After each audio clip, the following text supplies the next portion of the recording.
Antes de empezar el capítulo 5 quería mencionar algo del capítulo 4 que la vez pasada no mencioné. Y en realidad es del verso último, entonces de una vez recapitulamos. Voy a leer el verso 12 y 13 del Miqueas 4. Dice, mas ellos no conocieron los pensamientos de Yahweh, ni entendieron su consejo, por lo cual los juntó como gavillas en la era, ¿verdad? Para la cosecha en el fin de los tiempos. Por un lado, los muchos que van a tener que pasar muerte para después ser resucitados y justificados, y van a tener que pasar muerte puesto que no conocieron los pensamientos de Yahweh, ni entendieron su consejo. O sea, no entendieron la doctrina, y por ende no conocieron lo que Yahweh decía, para así poder salvarse. Verso 13 dice, levántate y trilla, hija de Sión, ¿verdad? Los escogidos, la iglesia escogida. Levántate y trilla, hija de Sión, porque haré tu cuerno como de hierro. El cuerno, como ya lo mencioné en el estudio anterior, hace alusión al líder. Recuerdan que en el libro de Daniel, el cuerno pequeño es el líder mundial, la bestia primera de Apocalipsis 13, quien va a gobernar el nuevo orden mundial. Donde dice aquí, haré tu cuerno como de hierro. Si no me equivoco, sí expliqué el hecho de que se refiere al último que viene vestido de Roma, ¿verdad? De Saúl, de rojo, etcétera. Algo curioso, digamos, después mencioné, donde dice aquí, y tus uñas de bronce. Levántate y trilla, hija de Sión, porque haré tu cuerno como de hierro y tus uñas de bronce. Hierro y, cuerno y uñas, hierro y bronce. Como en Daniel vemos el cuerno de la bestia y las uñas también de la bestia. En una de las 4 bestias que se mencionan en el libro de Daniel. Por otro lado, hierro y bronce, como lo que en Daniel vemos que representa a Roma y a Grecia. También me parece interesante que en lo que respecta a la cuarta bestia del libro de Daniel, se menciona el cuerno pequeño y que tiene 10 dedos, que son los 10 líderes. Recuerdan que también se menciona como 10 cuernos, y cuando sale el cuerno pequeño, 3 de esos cuernos son arrancados de raíz. Pero después menciona en la estatua que ve Nabucodonosor en Daniel 2, que tiene 10 dedos en los pies. Esos 10 dedos en los pies son los 10 cuernos. Obviamente los 10 dedos de los pies tienen 10 uñas. Curiosamente aquí está diciéndole a Sión que Sión, Yahweh va a poner a su líder como cuerno de hierro, en contraste con el cuerno pequeño de la bestia. Por eso hemos hablado una y otra vez como el testigo como Moshe es el que envía a Yahweh, el líder mundial, la bestia primera, cuerno pequeño, es el que envía a Satán. Después, los 10 dedos de los pies de la estatua se conectan con estas, las uñas de bronce. La vez pasada había mencionado hierro y bronce como el testigo como Moshe y testigo como Eliyahu, ¿verdad? El testigo como Moshe hablándole a los escogidos, puesto que es el cuerno de Sión, o sea, el líder de la congregación, pero también es de hierro, por ende le habla a las naciones, como un emperador, con vara de hierro, y va a quebrar a los impíos, como los animales que tienen cuernos los usan para pelear. El bronce conectado con Grecia, como el testigo como Eliyahu, va a tener una conexión con la iglesia cristiana en el sentido de su prédica, va a ser más directa para los cristianos. Que quede claro, porque la vez pasada me hicieron una pregunta válida, por supuesto. No quiere decir eso que el testigo como Eliyahu va a andar usando el término Dios y Jesús y eso, no. Va a usar la verdad y la verdadera doctrina, pero su enseñanza, su prédica va a estar más ligada a lo que hacen los cristianos. El hierro a lo que hacen los católicos y las naciones. Em, pero eso en lo que respecta a hierro y bronce, como los dos testigos. En lo que respecta a cuerno, es el líder, y las uñas ya son 10, ¿verdad? Que vendrían siendo, como vemos en la estatua de Nabucodonosor, que los 10 dedos son 10 líderes. Curiosamente vemos, ¿verdad? Como cuando Mashiach vino, él tenía 12 discípulos. De esos 12, uno fue Judas, el que lo entregó. Entonces se suicidó, lo quitamos. Quedaron 11, más Mashiach. De esos 11, uno era el apóstol Amado, que Amado es como David. Por ende sería Yahushua, David, o el primero y el último, y después 10 personas que representan la perfección celestial. Y el 12, el gobierno perfecto. Sacerdote y rey, y y los líderes, como los 10 líderes en los que se separa el nuevo orden mundial. Entonces, leo de corrido ese verso y continúo con el capítulo 5. Levántate y trilla, hija de Sión, porque haré tu cuerno como de hierro y tus uñas de bronce, y desmenuzarás a muchos pueblos, y apartarás a Yahweh su botín y sus riquezas al poderoso de toda la tierra. Tras de eso, ¿verdad? En los sábados estamos leyendo, el sábado anterior leímos específicamente acerca de las leyes para ir a hacer guerra, como está hablando aquí de guerra y botín. Continúo entonces. Ahora sí, capítulo 5, verso 1. Rodéate ahora de muros, hija de guerreros. Nos han sitiado. Con vara herirán en la mejilla al juez de Israel. Sí o no, ¿verdad? Qué perfecto cómo se conectan todos los capítulos de todos los días, puesto que el Shabbat leímos de cuando se sitiaba una ciudad, cuando se hacía guerra, qué había que hacer, el botín, quién se mataba, quién se dejaba libre. El verso 1, rodéate ahora de muros, hija de guerreros. Nos han sitiado. Curiosamente, recuerdan lo que veníamos hablando la vez pasada, de que en el libro de Yashar, también en la escritura, pero principalmente en el libro de Yashar, donde se cuenta toda la historia, se puede ver cómo Simón, Leví y Judá, también Rubén, eran guerreros natos. Los otros hermanos también fueron buenos para la guerra, pero ninguno es como estos 4. En lo que respecta a Benjamín y Joseph también, por si algo, estos 4 eran especiales porque los 4 eran hijos de Lea a través de Jacob. Lea era la primera esposa. Los otros 2 especiales fueron Benjamín y a Joseph, porque vinieron de la otra esposa, Raquel. Los otros, obviamente todos son especiales, que quede claro, pero venían a través de las concubinas.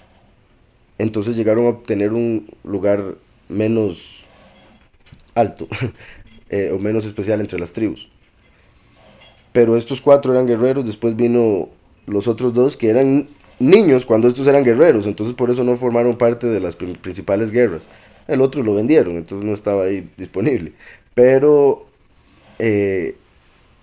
después vemos en el libro de Yashar y también en la Torah que Yahusef, estando como rey en Egipto, mostró su capacidad también, bueno, por un lado de reino, como Yahudá, y por otro lado de guerra cuando tuvo a Menashe y Efraín, que cuando llegó Yahudá y empezaron a tratar de asustar a los egipcios con la fuerza que tenían y todo, Yahusef sacó a Efraín y Manasés y se notó que era la misma fuerza. Entonces ahí fue donde los israelitas empezaron a dudar y decir, pero estos me parecen hebreos, ¿cómo es esto que tienen la misma fuerza que nosotros? En sí el punto es, Sión es una hija de guerreros. Y lo que hablamos la vez pasada, aún en el sacerdocio, los sacerdotes tenían que ir. Y había un sacerdote ungido para guerra. Entonces, rodéate ahora de muros, hija de guerreros, nos han sitiado. Con vara herirán en la mejilla al juez de Israel. Recuerdan que Yahushua dijo que Yahweh no juzga a nadie, que todo el juicio se lo dio al Hijo. Por ende, el Hijo es el juez. Por eso sacrificarían o golpearían en la mejilla al juez. ¿Estamos? Esto está haciendo alusión a la muerte del primero y el último. Del primero, porque acabo de decir, se lo dio al Hijo y todo lo que se cumple con uno de una manera se cumple con el otro de otra manera. Aquí estamos viendo que Yahweh estaba hablando hace un verso del cuerno de hierro. Dice que pondría a su líder y después dice que lo golpearán. Entonces está hablando del último, que viene como rey a pelear y por eso está hablando de guerra. Pero parte de la guerra es que lo maten. ¿Sí me explico? Como uno de los 2 testigos. Entonces, con vara herirán en la mejilla al juez de Israel. Como ya he dicho, Yahweh dio todo juicio al Hijo. El Hijo vino como primero y último, unigénito y primogénito, sacerdote y rey, abogado y testigo. A través de lo que hace el abogado y lo que hace el testigo se da el juicio. Por eso el Hijo al final es el juez. ¿Estamos?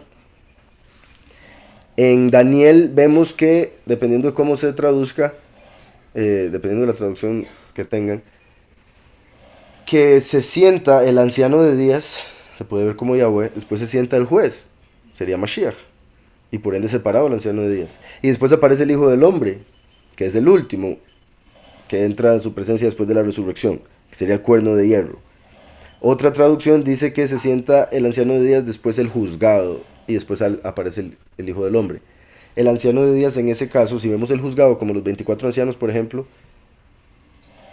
el anciano de días sería Mashiach, que es el único que ha estado en la carne por tanto tiempo, que ya lleva 2000 años y resto, eh, como 2020 y algo de años. De hecho, estaba haciendo un cálculo y, bueno, le mencionaba a algunos hermanos que estaban viendo algunas cosas del calendario. Y, bueno, haciendo un cálculo que en realidad al final fue bastante simple, bendito sea el Padre, habría que quitar 6 años y medio a la fecha normal. Y la fecha normal, 2030, sería el año cuando Mashiach, o sea, 2000 años después de que Mashiach murió, el 2030. Habría que quitar 6 años y medio por la diferencia de los calendarios. 6 años y medio para atrás sería el 2023 y medio. Entonces 2023 sería, en ese caso, si eso es correcto, si el cálculo es correcto, sería el año 6000. Por ende estaríamos ahorita en el 1996 en vez del 2019. ¿Sí me explico? O sea, 1996 años después de la muerte de Mashiach estaríamos. Y por ende sería perfecto que todo empiece en próximo Aviv. Pero, repito, vamos a ver. Entonces, dice, el que me rechaza y no recibe mis palabras tiene quien lo juzgue. La palabra que he hablado, ella lo juzgará en el día final.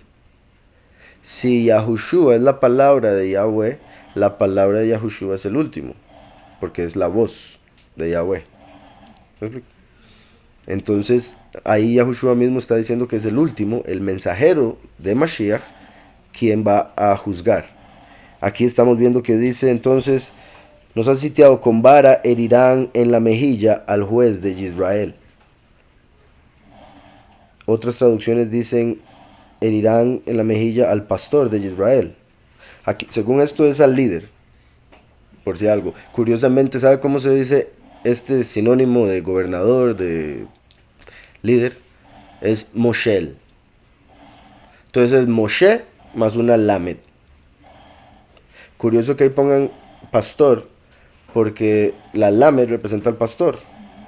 Entonces Moshel es como decir Moshe como el buen pastor. Pues por un lado, como siempre digo, con lo que uno se cumple físico, con el otro literal. A Yahushua sí lo golpearon literalmente en la mejilla varias veces cuando lo estaban acusando y todo lo demás.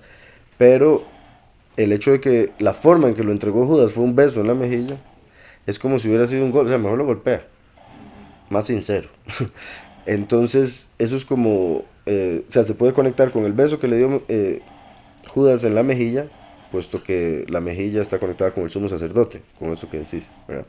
Pero con lo otro que decía el hermano, lo interesante es como Yahushua HaMashiach fue quien dijo, como el abogado del juicio, les voy a enseñar algo más grande que es la misericordia y os digo que si los golpean en una mejilla pongan la otra. Yahushua fue golpeado en una mejilla y por ende puso la otra y quien la otra mejilla es el último, el testigo como Moshe. Lo envía para dar otra oportunidad y ¿qué hace el mundo? Exactamente lo mismo que la vez pasada, matarlo.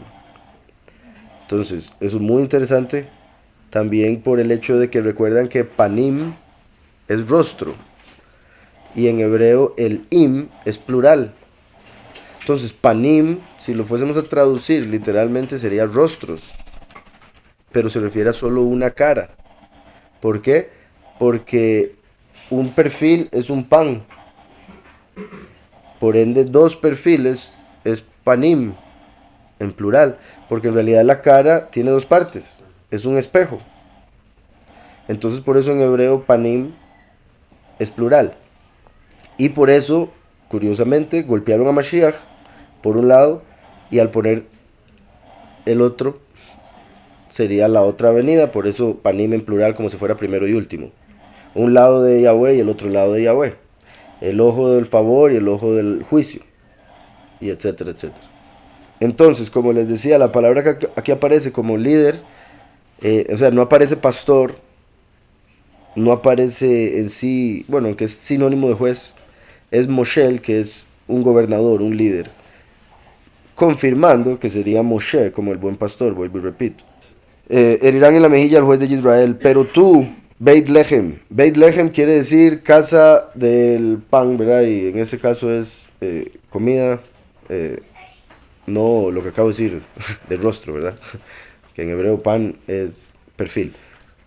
Entonces, casa del pan, casa del lejem. Yahushua, como sabemos, nació literalmente en Betlehem. La familia no era de Betlehem, pero andaba por ahí, por diferentes razones de la historia, y dio a luz Miriam, que se estaba haciendo un censo, estaba la fiesta, tenían que ir a Jerusalén, entonces dio a luz en Betlehem.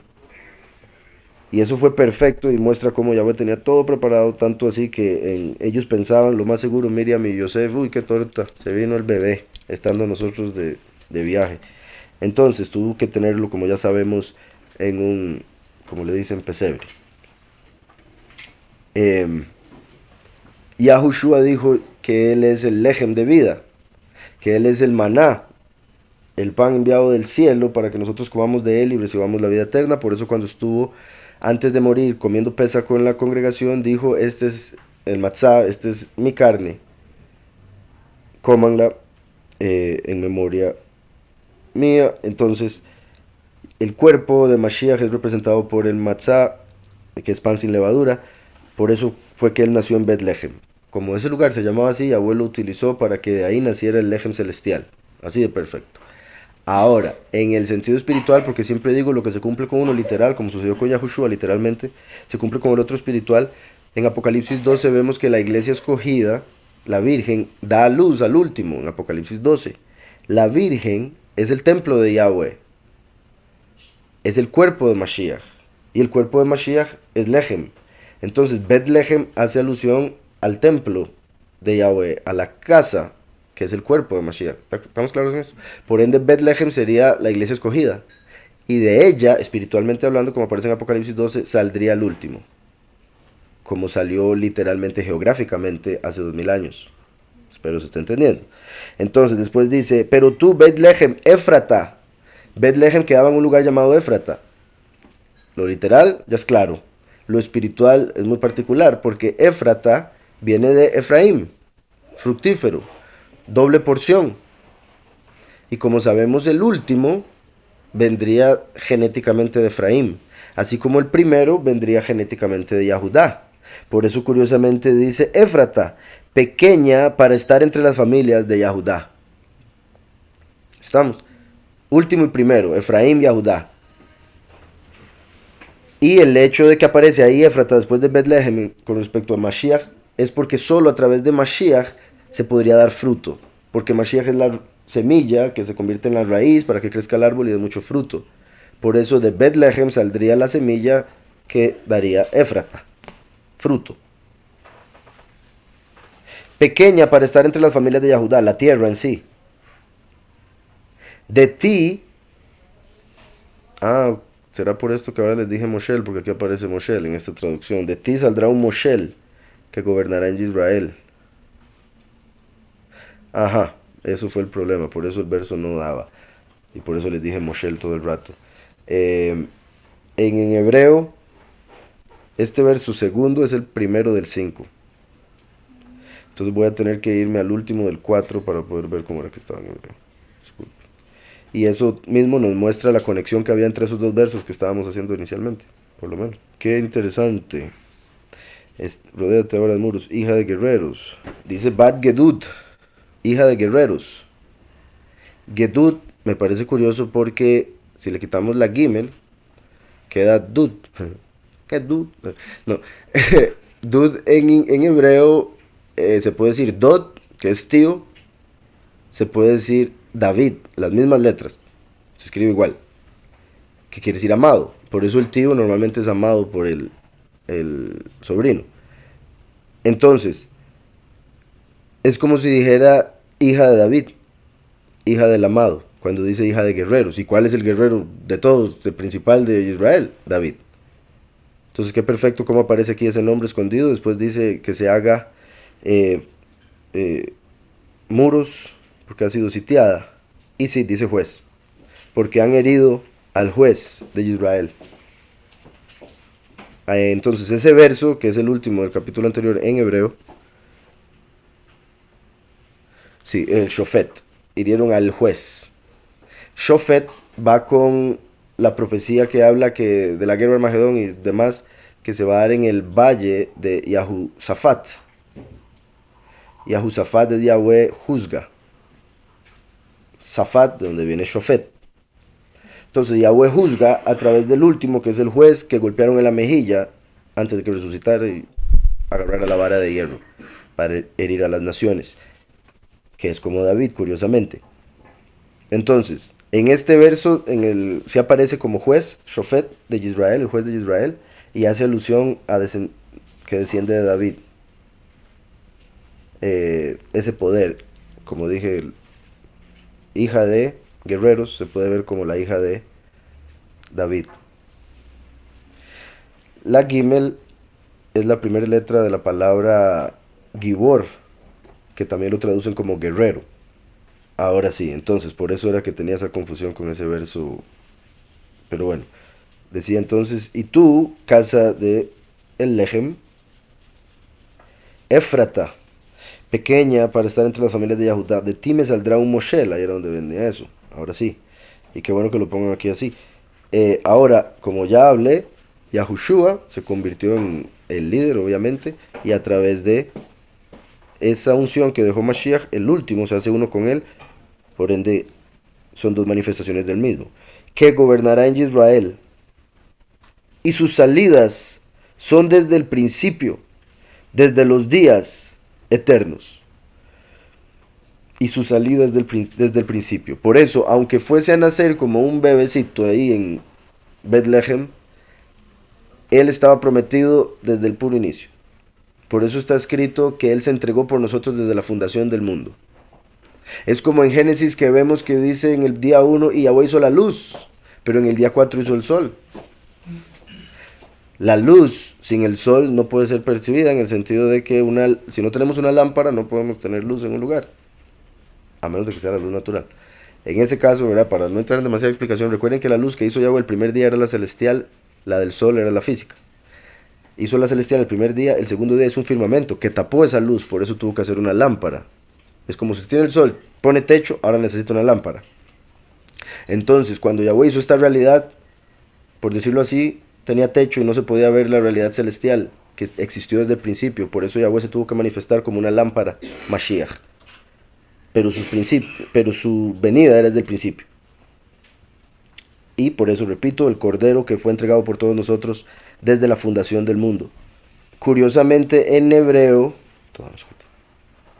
el principio es la misma, bueno, Reshit es en hebreo, ¿verdad? Principio, por eso Bereshit, en el principio creó los cielos y la tierra. Pero en este caso no está usando el término Reshit, está usando el término Kedem, que también lo traducen como origen, lugar de origen. Mi Kedem es desde el principio, desde el origen, pero Kedem también lo traducen como oeste. Sí, porque es de donde viene Mashiach, el principio. Recuerdan que en hebreo la derecha es el sur, la izquierda es el norte, o sea, como esa es la posición oficial de la creación de la tierra. La derecha es el sur, la izquierda es el norte, por eso justicia y la bendición viene del sur y el mal viene del norte, como la injusticia. El este es donde está el templo, es de Israel, es donde viene el principio, donde sale el sol, donde Yahushua apareció por primera vez. Y el oeste es el fin de los tiempos, donde se recoge los 144, bueno, la mayoría de los 144,000, porque va a ser de los 4 ángulos de la tierra, pero América es un lugar especial en lo que respecta a ese tiempo. En el negativo, porque es como Egipto, pero en el positivo, porque Yahweh va a ser la redención más grande que ha hecho en la historia. Entonces, el hecho de que diga aquí líder en Israel y su salida es desde el este por los días eternos. Sí, sería sus salidas. Sus salidas. Sí, toda. Sus salidas. Como el sol de justicia, que sale, bueno, esperemos mañana también y el pasado mañana. Son varias salidas, no solo una. Entonces, Yahushua, como el sol de justicia, vendría como el primero y como el último. Por eso menciona sus salidas. Buen punto. No solo una salida. Por eso hay dos venidas. Si va a venir a la tierra, tiene que salir del cielo. Y el hecho de que diga desde el este o desde el principio, como ya dije, desde la fundación del mundo, pero también que Yahushua, la primera venida, sería literalmente, geográficamente en el este, por los días eternos. Entonces aquí lo traducen como, y sus salidas son desde el principio, desde los días eternos. Aquí ponen un comentario, Betlehem, casa de Lechem o sustento. Éfrata, fructífera, fértil, lo que mencioné ahora. Tierra de Efraín. Eso es muy importante, porque ¿por qué estaba la tierra de Efraín, Éfrata, en tierra de Judá, si son dos tribus completamente diferentes? Es porque así como el último viene de Efraín y es el arca, y Yahushua viene de Judá y es el templo. Por eso el arca estaba dentro del templo, así como Éfrata dentro de Judá. ¿Sí me explico? Y hay muchas otras cosas de fijo por las que eso es así. Pero el punto es que es muy particular que Éfrata tenga conexión con la tribu de Efraín y Judá con la tribu de Judá. Son dos tribus diferentes, sin embargo la tierra de Éfrata estaba dentro de la tierra de Judá. Y era diminuta a pesar de que Éfrata o Efraín es súper numeroso. No solo era pequeña, sino que era pequeña en importancia según la gente.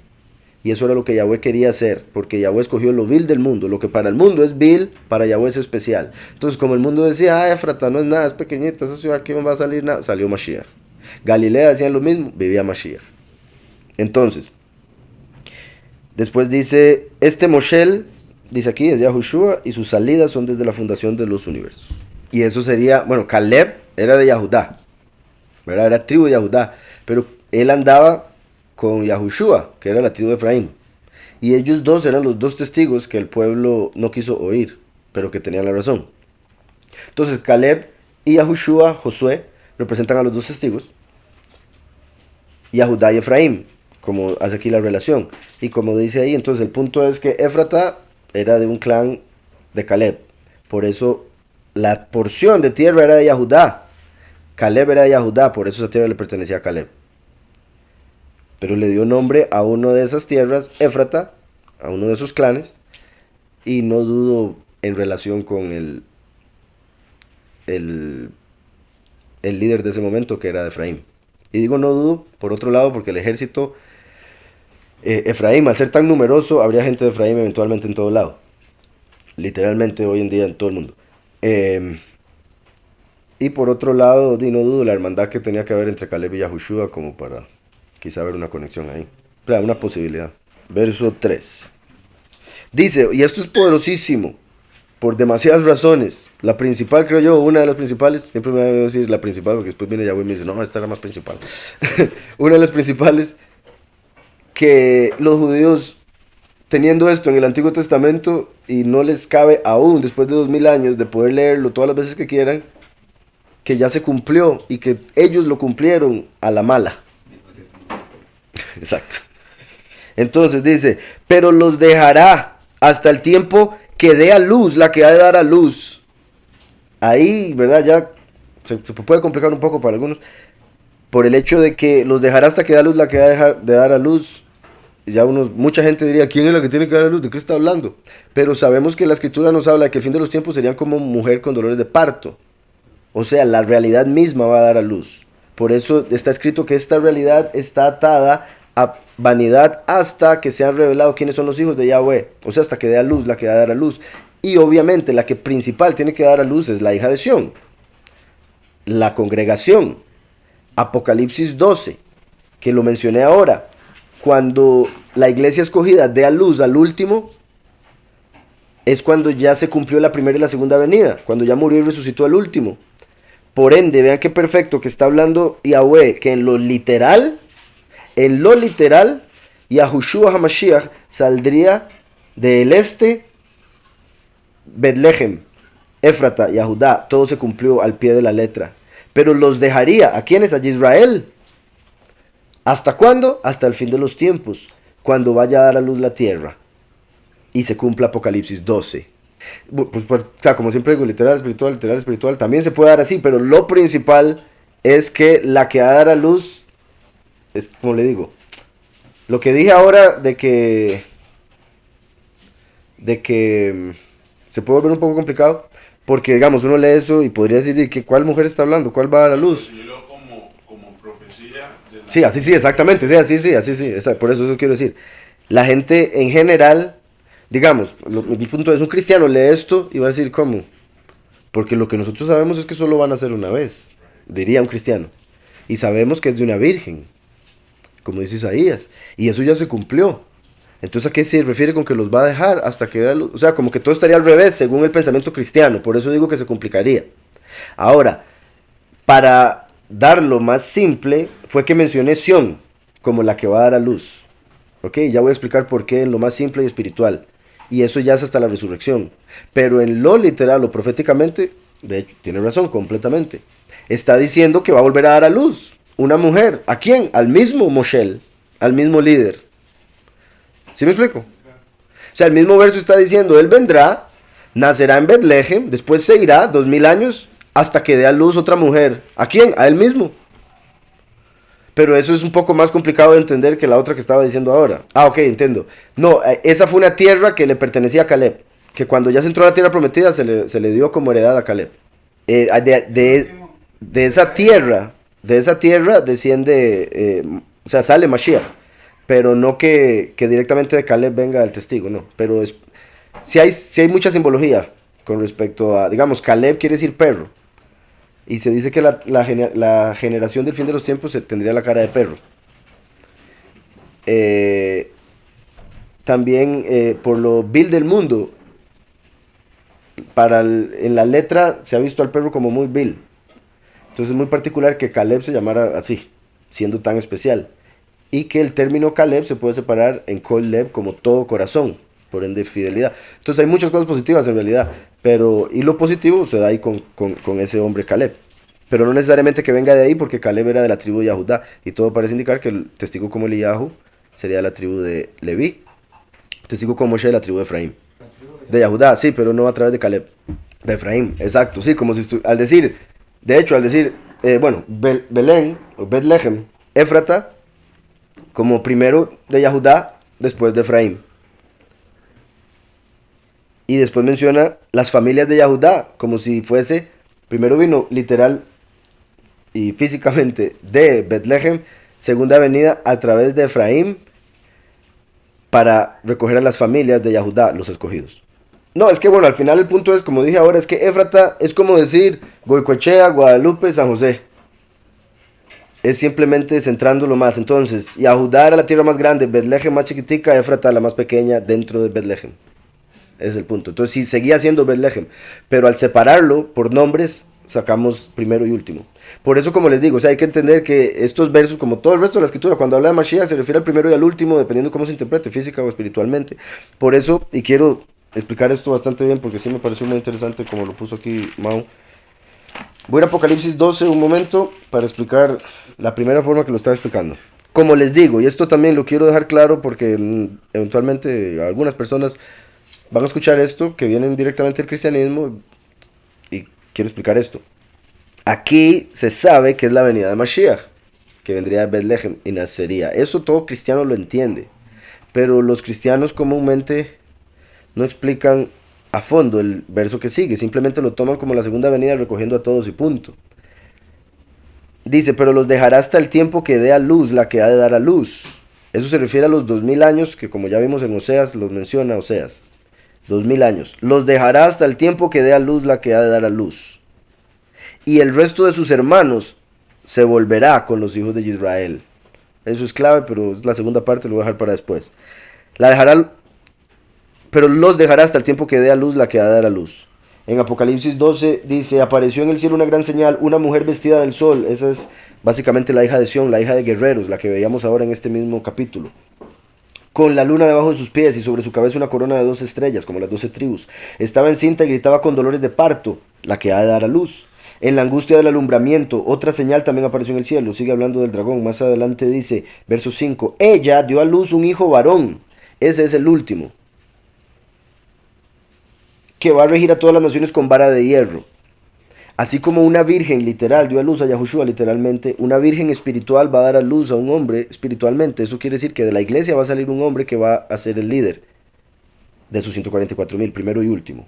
Así se cumple en Isaías 66, verso 7.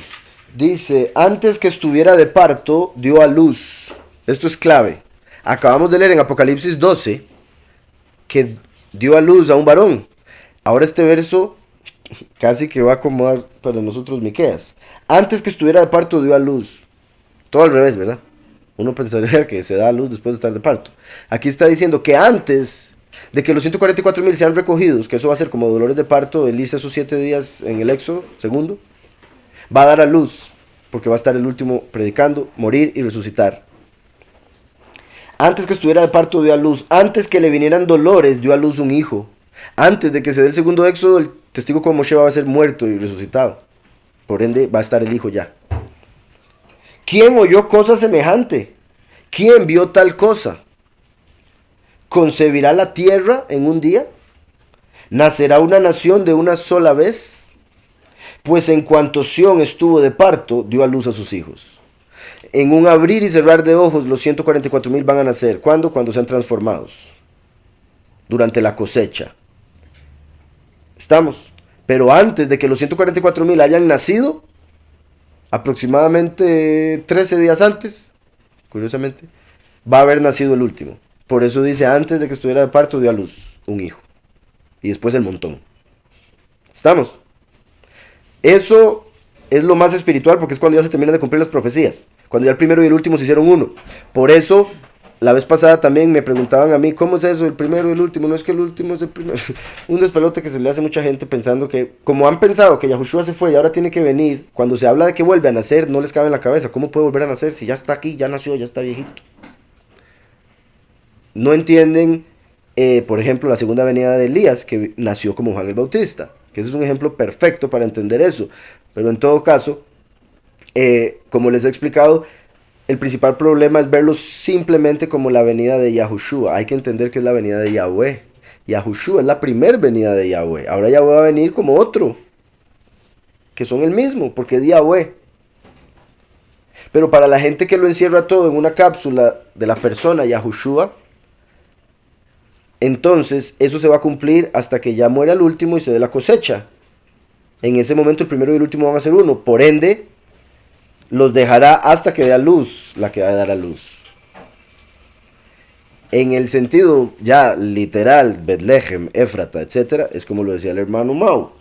Todo el mundo lo conoce ese verso, entonces no lo voy a buscar. Pero recuerdan que en Isaías, el profeta Isaías profetizó que Yahweh se manifestaría y daría una señal a través de una virgen.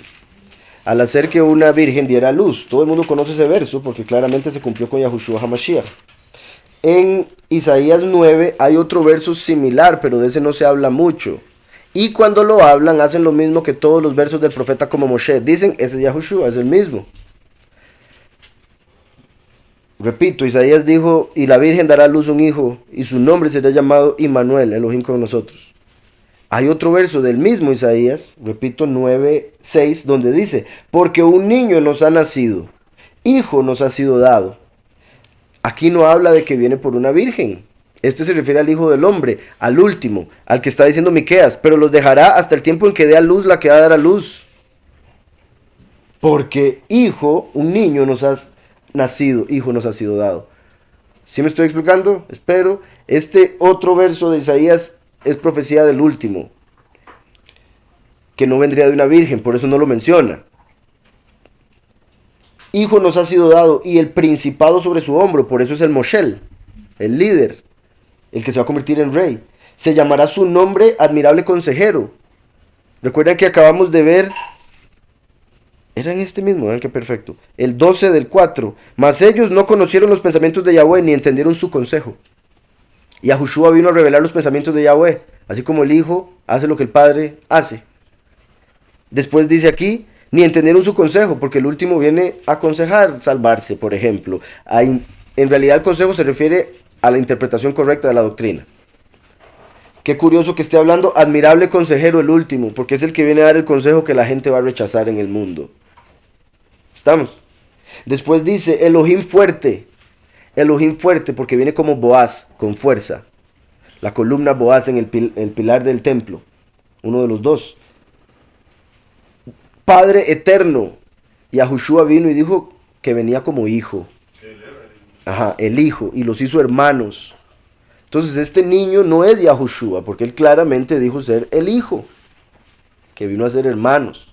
Entonces al decir que se le va a llamar Padre Eterno es porque es otro que representa al Padre Eterno.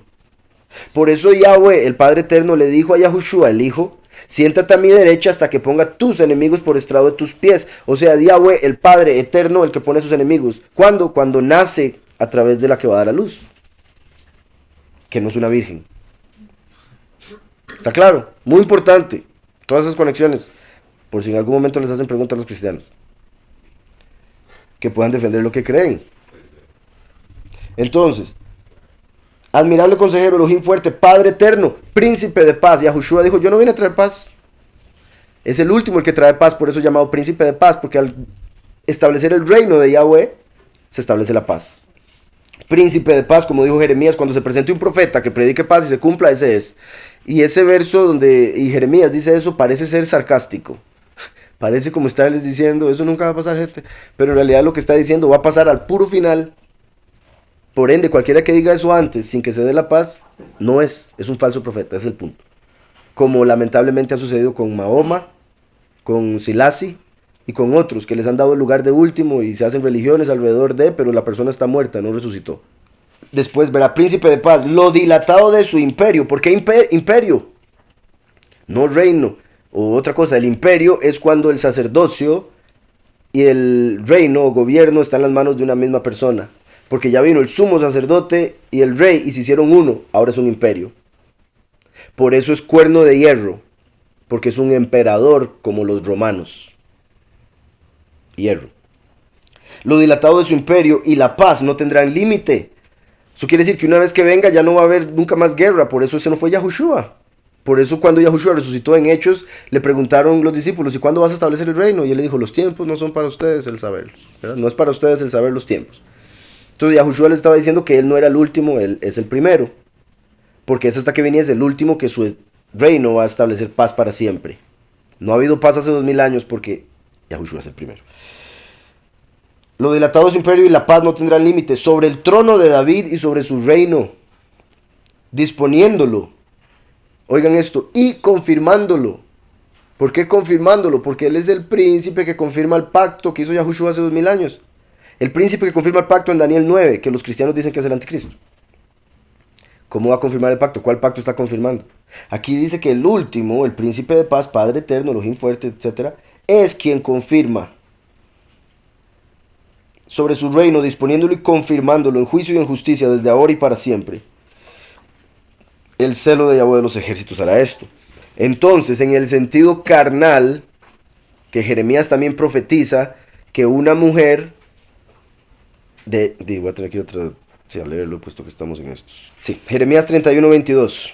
Dice, ¿hasta cuándo andarás errante, hija rebelde? Aquí está hablando del fin de los tiempos, cuando ya la congregación ha andado en apostasía por 2000 años. Como los 40 jubileos, 40 años en el desierto.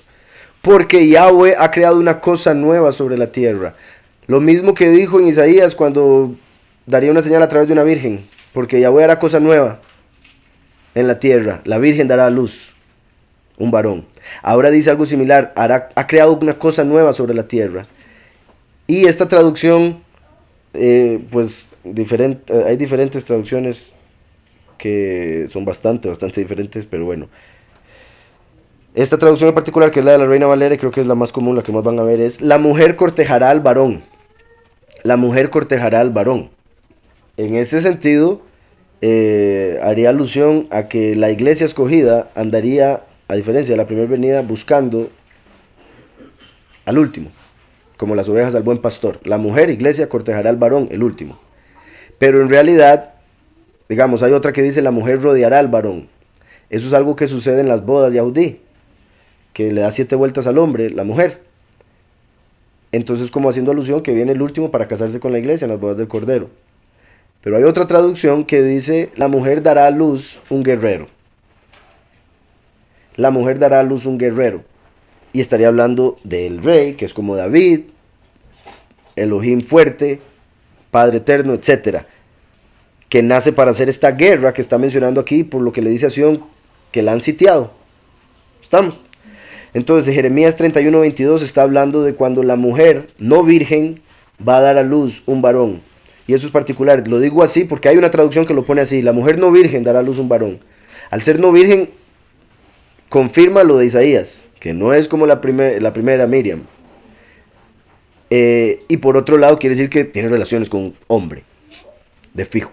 Entonces, en la tierra, la mujer sí rodeará al guerrero, que también en ese caso, ¿verdad? Lo estoy traduciendo literal del hebreo.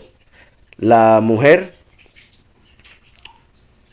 rodeará al Geber.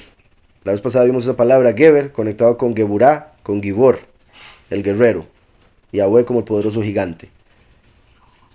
Entonces eso de la mujer rodeará al guerrero, también lo traducen como la mujer no virgen dará a luz un guerrero. Ese rodeará se refiere a criará, protegerá, guardará, cosa que antes nunca se había visto, porque antes era el papá el que entrenaba al hijo para la guerra. Entonces hará cosa nueva, una mujer va a criar un guerrero. Eso quiere decir que el guerrero es como Jacob, porque a Jacob básicamente lo crió Rivka, y Isaac estaba más concentrado en Esaú. ¿Recuerdan? Entonces, esta mujer sería como Rivka, este hombre, el Geber, sería como Jacob. Por eso Jacob peleó contra Elohim, como este va a pelear contra Lucifer. Y también esto confirma el fin de los tiempos, cuando hoy en día es completamente común que una mujer cría a un hombre. Pero antes eso era inimaginable. En el sentido que se quedara sola la mujer sin un, bueno, el hijo sin un papá. Entonces, antes era inimaginable, por ende haría cosa nueva y sucedería así. Porque ese es uno de los planes de Satanás. Haber quitado a los papás de las casas para que los hijos no sepan lo que es ser un hombre, ser un padre. Y por eso hoy en día los adultos hombres están siendo como chiquitos. Y a veces hasta chiquitas. Todo les ofende, no pueden hacer nada, no quieren hacer nada, una responsabilidad, vuelven locos, etcétera, etcétera. Entonces, porque han sido criados solo por mujeres, lamentablemente no todas han sido las mejores padres. O sea, es imposible que una mujer le pueda enseñar a un hombre lo que es ser hombre, es imposible. Por ende, hay muchos hombres hoy en día que no saben lo que es ser un hombre y por eso el mundo está como está. Eso era plan del enemigo. Pero Yahweh es tan perfecto que dice, vea, voy a hacer cosa nueva, que el guerrero va a salir de una mujer sola, o sea, criando un hombre solo. Entonces con Yahweh nada es imposible. Bendito sea el Padre, y por eso hay muchas mujeres que han sacado hombres adelante. La mujer rodeará al varón, la mujer criará un guerrero. Eso sería algo nuevo para esta generación. Y estamos hablando de una guerra espiritual, obviamente, ¿verdad? Entonces, volviendo a Miqueas 5:3, pero los dejará hasta el tiempo que dé a luz la que ha de dar a luz. Y después dice, y el resto de sus hermanos volverá con los hijos de Israel. ¿Alguno dice remanente o solo dice resto? Ok. ¿Verdad? Que ahí se podría ver como el resto, los que queden, o el remanente, los escogidos. En sí, al decir, pero los dejará hasta el tiempo que dé a luz la que va a dar a luz, el nacimiento del último, y el resto de sus hermanos se volverá con los hijos de Israel, cuando ya los pocos y los muchos hayan sido recogidos en la cosecha. ¿Está claro? Sus hermanos volverá con los hijos de Israel. ¿A dónde? A la tierra prometida, después del segundo éxodo. Entonces vean lo conectado que está el nacimiento del último con el segundo éxodo. En lo literal, cuestión de años, una generación. Menos de una generación. Y en lo que respecta a lo espiritual, cuestión de días. Dice el verso 4. Y él estará y apacentará con poder de Yahweh, con grandeza del nombre de Yahweh, su Elohim. Y morarán seguros, porque ahora será engrandecido hasta los fines de la tierra. Bendito Yahweh. Poderosísimo una vez más. Vamos un momento a Daniel 2. Ahora estaba mencionando Daniel 2 porque mencioné lo de las uñas, como uñas de bronce. En Daniel 2 es donde menciona la estatua que vio Nabucodonosor con los 10 dedos que representan los 10 líderes en los que se va a dividir el gobierno mundial. Daniel 2, leo desde el 43. Así como viste el hierro mezclado con barro, así se mezclarán por medio de bueno, así se mezclarán con la semilla del hombre, la mezcla de ángeles con humanos en el tiempo final, como los días de Noé. Pero no se unirán el uno con el otro, como el hierro no se mezcla con el barro. En los días de estos reyes, los 10 dedos del pie, los 10 líderes, o sea, en estos tiempos finales, esto es muy poderoso entenderlo, porque para los cristianos el reino se va a establecer hasta después de que todo aquí sea destruido. Pero Yahweh está diciendo no. Durante el tiempo en que esos reyes estén gobernando, es que voy a establecer el reino. O sea, que es a través de la prédica de los dos testigos, 3 años y medio que se va a establecer el reino. Mientras los reyes están gobernando, esos 3 años y medio, los dos testigos van a estar estableciendo el reino, construyendo el templo. En los días de estos reyes, el Elohim del cielo levantará un reino que no será jamás destruido, ni será el reino dejado a otro pueblo. Desmenuzará, porque tiene uñas de bronce, y desmenuzarás a muchos pueblos. Vean cómo se conecta tan perfecto con Miqueas. Y consumirá a todos estos reinos, porque es el fuego consumidor. Pero él permanecerá para siempre. De la manera que viste que del monte se desprendió una piedra sin que la cortara mano alguna, la cual desmenuzó el hierro, el bronce, el barro, la plata y el oro, el gran Elohim ha mostrado al rey lo que ha de acontecer en lo porvenir, y el sueño es verdadero y fiel su interpretación. Entonces, ahora que estamos aquí en Miqueas, en el 4 dice, y él estará, o sea, en la tierra, no como se lo imagina la gente solo en los cielos o pasando. No, estará en la tierra, como Yahweh prometió, que estaría entre el pueblo. Cuando dijo en Isaías, yo soy el primero y yo mismo seré con los últimos. Al decir con los últimos, está diciendo, voy a estar ahí, en medio. Entonces, y él estará, y no solo estará, apacentará. Vamos a Juan 10 rápidamente, lo leo, si no llegan tranquilos. Juan 10, y Yahushua dice, el verso 7. Volvió pues Yahushua a decirles, de cierto os digo, yo soy la puerta de las ovejas. Todos los que antes de mí vinieron ladrones son y salteadores, pero no los oyeron las ovejas. Yo soy la puerta, y lo confirma, lo dice por segunda vez para confirmar que él, el primero, es la puerta. El que por mí entra será salvo, entrará y saldrá. Entrará y saldrá, como dice en Miqueas, la vez pasada lo leímos en el 3. De cierto te juntaré todo Jacob, recogeré ciertamente el resto de Israel, los reuniré como ovejas de Bosra, como rebaño en medio de su aprisco, harán estruendo por la multitud de hombres. Subirá el que abre caminos, el último, delante de ellos, abrirán camino y pasarán por la puerta y saldrán por ella. Pasarán y saldrán. Y su rey pasará delante de ellos y a la cabeza de ellos Yahweh. La puerta, Yahushua dice, yo soy la puerta, el que por mí entra será salvo, entrará y saldrá. ¿Sí quedó claro cómo se conecta con Miqueas 3? Espero. Entrará y saldrá. Y hallará pastos. A través de Yahushua hallamos en la escritura comida espiritual para vida eterna. El ladrón no viene sino para hurtar, el falso Mesías, matar y destruir. Yo he venido para que tengan vida y para que la tengan en abundancia. Después dice el verso 11, refiriéndose a la segunda venida. Yo soy el buen pastor. Yo soy el buen pastor.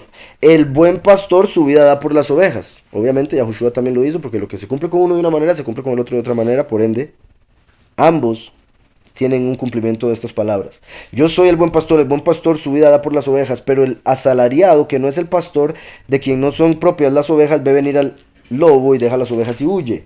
Y el lobo arrebata las ovejas y las dispersa. Así que el asalariado huye porque es asalariado y no le importan las ovejas, ¿verdad? Como los pastores que hacen lo que hacen solo por el dinero, son asalariados, les valen las ovejas, simplemente quieren plata.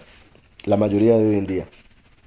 Y repite, yo soy el buen pastor y conozco mis ovejas y las mías me conocen. Ahí está la clave, las ovejas conocen al buen pastor.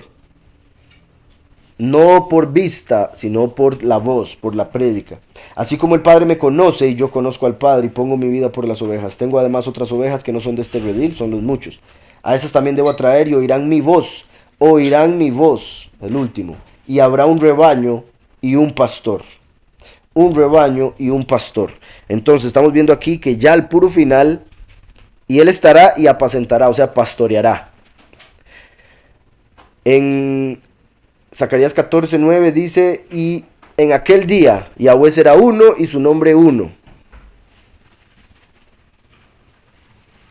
Por eso la puerta y el buen pastor, en ese momento él estará y apacentará.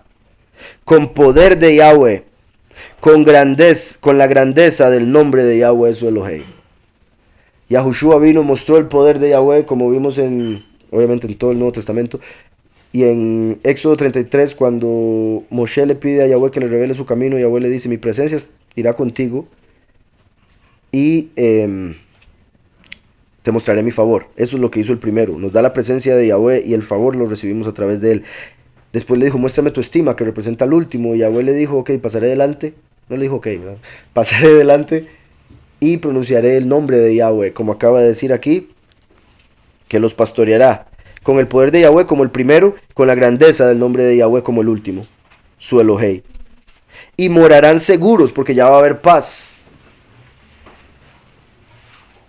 Porque ahora será engrandecido hasta los fines de la tierra. Entonces, a partir de ese momento, su reino se va a extender hasta ocupar la tierra entera y para siempre. Y este será nuestra paz. Esta persona, ¿verdad?, será nuestra paz. Yahushua dijo, yo no vine a traer paz, él vino a traer división. El último es el que trae la paz. El hijo de David se llamaba Shlomo, que quiere decir paz. Por eso el hijo de David será nuestra paz.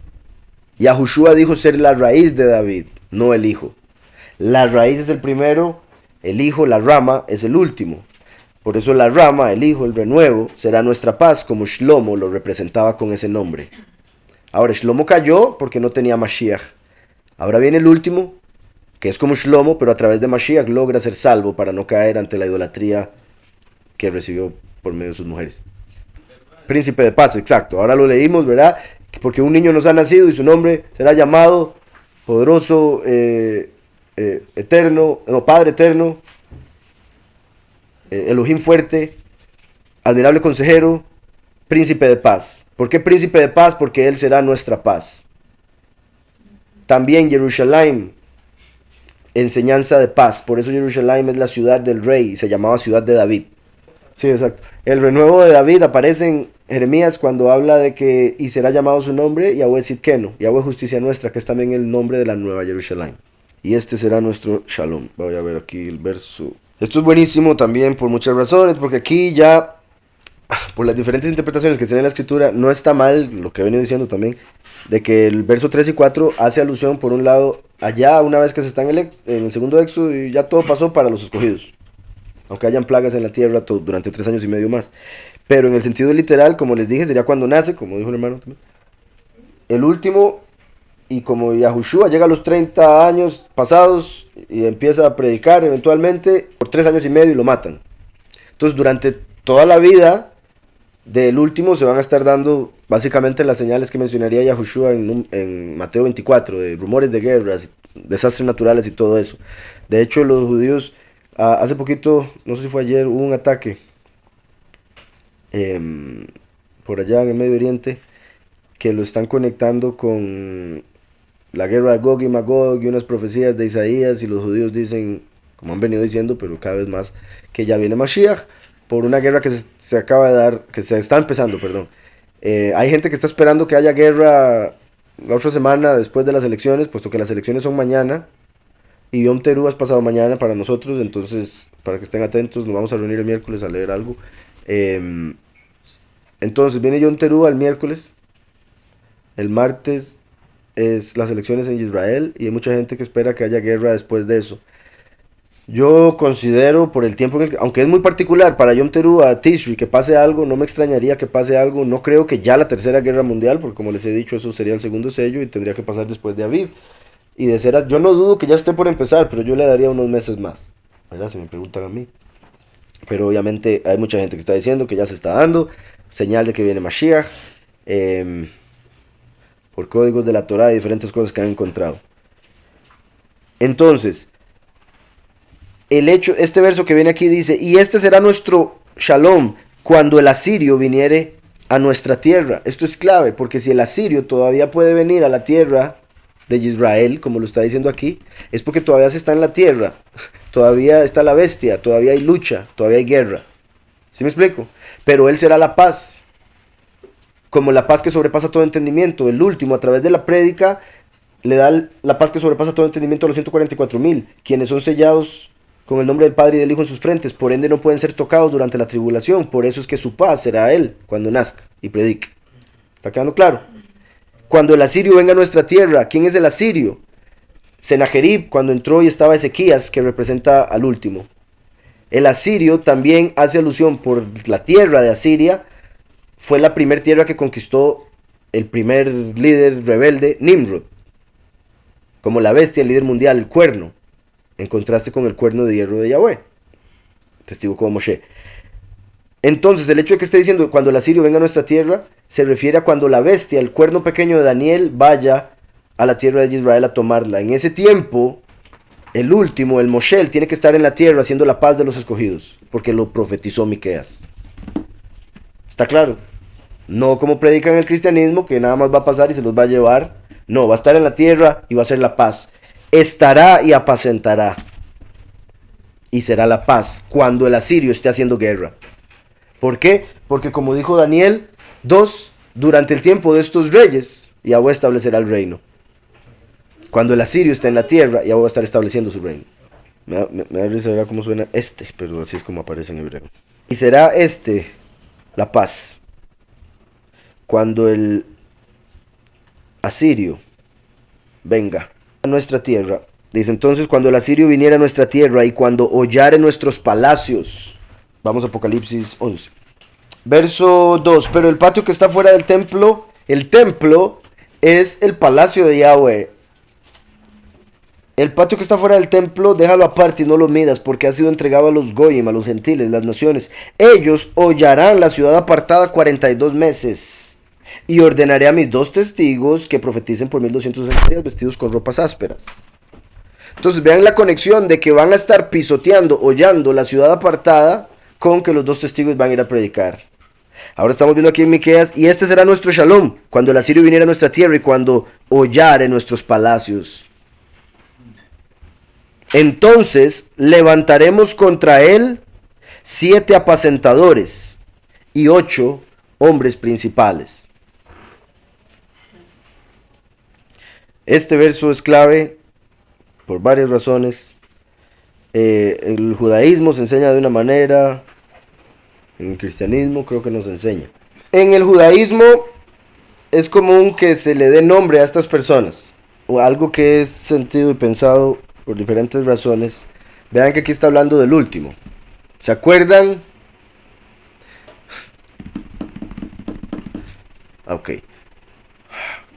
Que Yahushua vino con 12. Ahora hice la conexión con el hecho de que se fue Judas, quedaron 11. De los 11, uno representaba al último.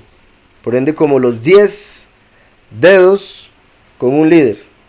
Como ahí dijo un cuerno, 10 uñas de bronce. ¿Estamos? No. Ok. Por otro lado, ahora viene aquí y dice, y este será nuestro shalom cuando el asirio viniera a nuestra tierra y cuando hollare nuestros palacios. Entonces levantaremos contra él 7 pastores y 8 hombres principales. O sea, cuando Yahushua vino, la primera venida, nació en Betlehem, antes de irse, tuvo 12 discípulos. ¿Por qué? Porque Yahushua vino a las 12 tribus. ¿Estamos? Yahushua sobre 2 como Pedro y Pablo, y ellos 2 sobre 10 como Israel, las tribus de Israel, por ejemplo, completitud celestial. En sí, Yahushua sobre 12 por las 12 tribus, porque vino a Israel por los israelín, porque dijo que vino por las tribus perdidas de Israel, porque dijo que venía a los suyos y los suyos no le recibieron. El último viene a las naciones, de entre las naciones. ¿Y cuántos eran los mandamientos de las naciones? 7. Los 7 mandamientos de Noaj, porque la venida del Hijo del Hombre será como los días de Noaj. Entonces, como el primero vino a Israel, tuvo 12 discípulos. Este verso parece indicar que el último, al venir de las naciones, tendrá 7, siendo el octavo. Y qué curioso que mencione 7 y 8, porque en la bestia, en Apocalipsis, vemos que tiene 7 cabezas. Una es herida de muerte, pero después es sanada, y la octava es una de las 7. ¿Sí se me está siguiendo? O sea, como todo lo que Yahweh hizo, Satanás lo copió. Aún el hecho de 7 y 8. La bestia tiene 7 cabezas, y después una octava, que es una de las 7 que había muerto, y se le dio vida otra vez. O sea, como Yahushua, que murió, resucitó, y vendría otra vez como uno de estos 8.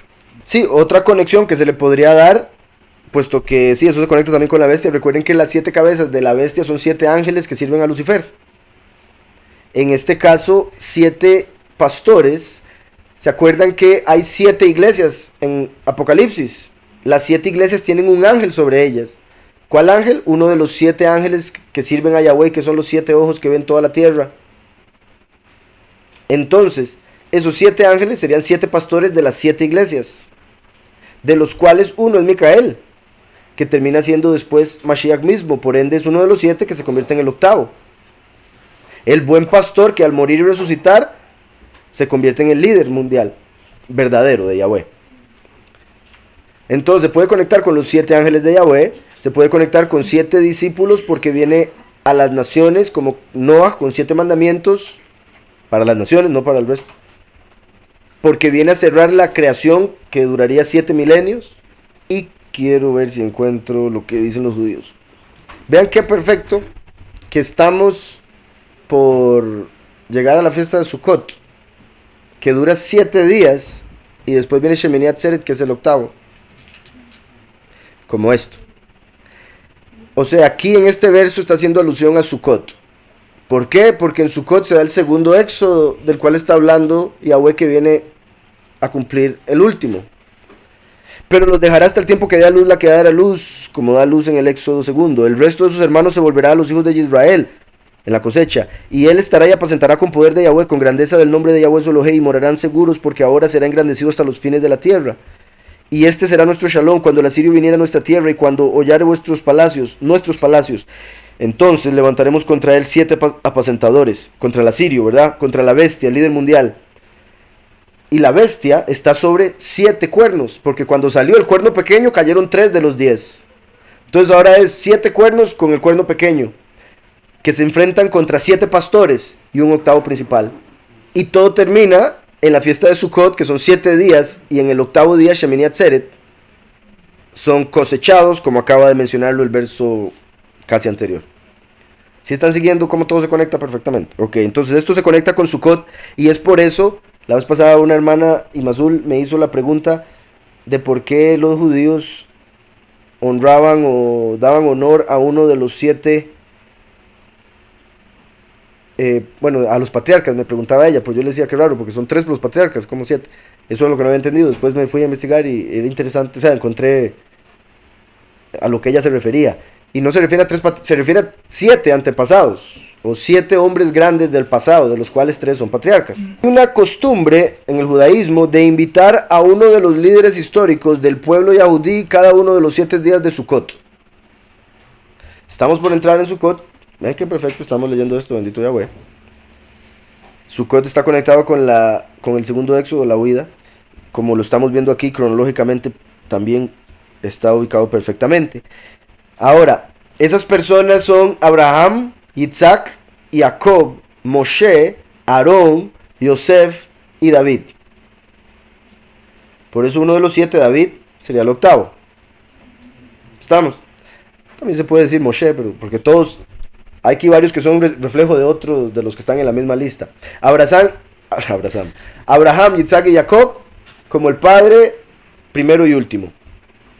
Moshe y Aarón como los 2 testigos, de los cuales uno es el último, Moshe, y el otro es Eliyahu, Aarón. Pero Aarón, como sumo sacerdote, hace alusión a Yahushua, el primero. Después Yosef, que es el antepasado del último. Y después David, que es el antepasado genéticamente del primero. Entonces los 7 son como el padre, primero y último, primero y último, primero y último. Y Eliyahu también ahí escondido. ¿Estamos? Esos son los 7 que se mencionan. Dice aquí, el profeta se refiere a los 7 invitados. En hebreo se le llaman Ushpizim. Los 7 invitados de Sukkot.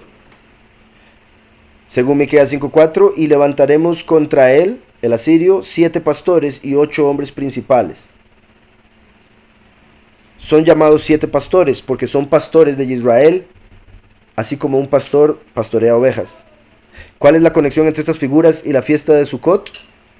Los 7 pastores, que son 7 líderes históricos de Israel, se distinguen de los otros líderes de Israel en el hecho de que no que no pertenecen a la historia únicamente. Me imagino que se refiere a que no solo a la historia de este mundo, sino a lo celestial. Bueno, sí, en el sentido de que han seguido guiando al pueblo a pesar de no estar ya en el mundo. Entonces, a pesar de no estar en la tierra, continúan influenciándonos durante toda la historia. Llaman aquí, sin importar si son antepasados biológicos, como los 3 patriarcas, Abraham, Isaac y Jacob, o si son antepasados espirituales, como Yosef y David. Tenemos parte en su esencia dentro de nosotros, ¿verdad? Como pueblo de Israel. Así que no son figuras externas, sino más bien internas de nuestra esencia. En Sukkot, la fiesta de la reunión, se le llama así, curiosamente, porque se va a dar la cosecha en ese momento. Dice, nos unimos todas las partes separadas de la existencia. Es un festival de reconciliación, shalom y culminación, en el cual todo se pone en su lugar y se da la reunificación de la existencia misma. Perfecto para que suceda lo que hemos puesto para esa fecha. Dice, cuando nos sentamos en la sombra de la Sukkah, que representa el abrigo del Altísimo, Salmo 91.1, se está llamando, como dicen ellos, a esos antepasados para que sean parte de nosotros. En sí, refiriéndose a que, como lo ven en el judaísmo, es que los patriarcas y demás pueden enviar una parte de su alma, o Yahweh más bien manda una parte del alma de ellos para que nos ayude a cumplir mandamientos y todo lo demás. Entonces, en cierta forma es a eso a lo que se refiere. Ahora, también cuando se habla de 7 y 8 y se menciona solo a los 7 que los judíos cuentan, el octavo vendría siendo Mashiach mismo. Claramente, ¿verdad? Mashiach sin nombre, porque ellos no le ponen el nombre Yahushua. Y otra cosa, además de los 7 y Mashiach, hay otras opiniones de judíos que cuando dice 7 y 8, terminan mencionando 8 personas completamente diferentes a los 7 anteriores. Entonces al final son 7 más 8. En cuyo caso serían 15 personas. ¿Estamos? Y el 15 es el valor numérico de la Yud y la Hei, que dice Ya, en la mitad de Yahweh, como llamaba David a Yahweh. ¿Estamos? Entonces eso también es particular, como 15 personas que van a tomar el lugar para ser Yahweh en la tierra. ¿Por qué 15 personas? ¿Cuáles serían esas 15 personas? Los 12 discípulos, Yahushua, Eliyahu y el profeta como Moshe. 15. ¿Estamos? Otra forma de verlo si se toma como 7 y 8 unidos. Vean que perfecto, como acabo de mencionar, el valor numérico de Yud y Hei es 15. Y el día en que empieza la fiesta de Sukkot, que dura 7 y después un octavo día, es el 15. Entonces, aún eso, en este verso hace alusión a Sukkot. El día en que empieza Sukkot, los 15 en total de los 3 hombres que enviaría Yahweh con los 12 discípulos de Mashiach, o los 7 que menciona aquí, más Mashiach, los 7 ángeles de Yahweh, entre los cuales está Micael, que recibe el ser como Mashiach, etcétera, etcétera. Entonces hay muchas formas, todas correctas y que se conectan con el mismo tiempo y demás. Aquí dice, hay una interpretación de los sabios en el Talmud con respecto a Isaías 43:12 que dice, tú eres mi testigo y yo soy Elohim. Mientras tú seas mi testigo, yo soy Elohim. Pero si tú no das testimonio de mí, entonces será como si yo no existiese, como si yo no fuese Elohim. Entonces, obviamente Yahweh permanece, es eterno, pero si no se da testimonio de él en este mundo, es como si él no existiese, y por eso el mundo entra en caos, desorden, vacío, dolor, muerte, pecado, exacto. ¿Estamos? Entonces, cuando nosotros damos testimonio de él, es cuando él se mantiene y se manifiesta como tal. La importancia entonces de, pero ahí al hablar de testigos, mientras ustedes sean mis testigos, ahí sí lo dice, sí, mientras ustedes sean mis testigos, yo soy Elohim. Obviamente hablando del pueblo entero, pero también se puede ver como los 2 testigos de los que estamos hablando aquí en Apocalipsis 11. Cuando se toma la interpretación de que no son 7 y después más 1, sino que, porque Yahweh acostumbra a hacer eso, 3 cosas y después una cuarta, ¿verdad? Normalmente que odia a Yahweh, cosas así. Entonces, yo no dudo que aquí está hablando de 7 y un octavo, pero como se escribe en hebreo y es tan perfecto, también se puede tomar como 7 y otros 8. Por ende 15. Esos otros 8 serían Yishai, el papá de David, Saúl, el rey, pondría Pablo ahí yo, Shemuel, Amós, Sefaniahu, Sedequiahu, o Sedequías, el Mesías y Elías. Entonces así lo hacen ellos los 15. Entonces meten 12 personas del pasado, que bien podrían ser los 12 discípulos reencarnados, más Elías y Mesías. Y eso es según Sukkah 52b del Talmud, o sea, la porción del Talmud donde habla de Sukkot.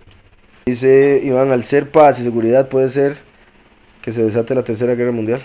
Recuerden, cuando la escritura dice, cuando digan paz y seguridad, destrucción repentina vendrá sobre ellos, en el cristianismo, que quede claro, en el cristianismo se ha enseñado que el anticristo va a hacer un tratado de paz y que después de 3 años y medio va a romper el tratado de paz y se va a dar la guerra. El que la escritura diga, cuando digan paz y seguridad, destrucción repentina vendrá sobre ellos, es repentina. O sea, nada de 3 años y medio. 3 años y medio no es repentino. Suficientemente, suficiente tiempo para esperar, para ver lo que pase. Y está escrito, según ellos, como ellos lo interpretan.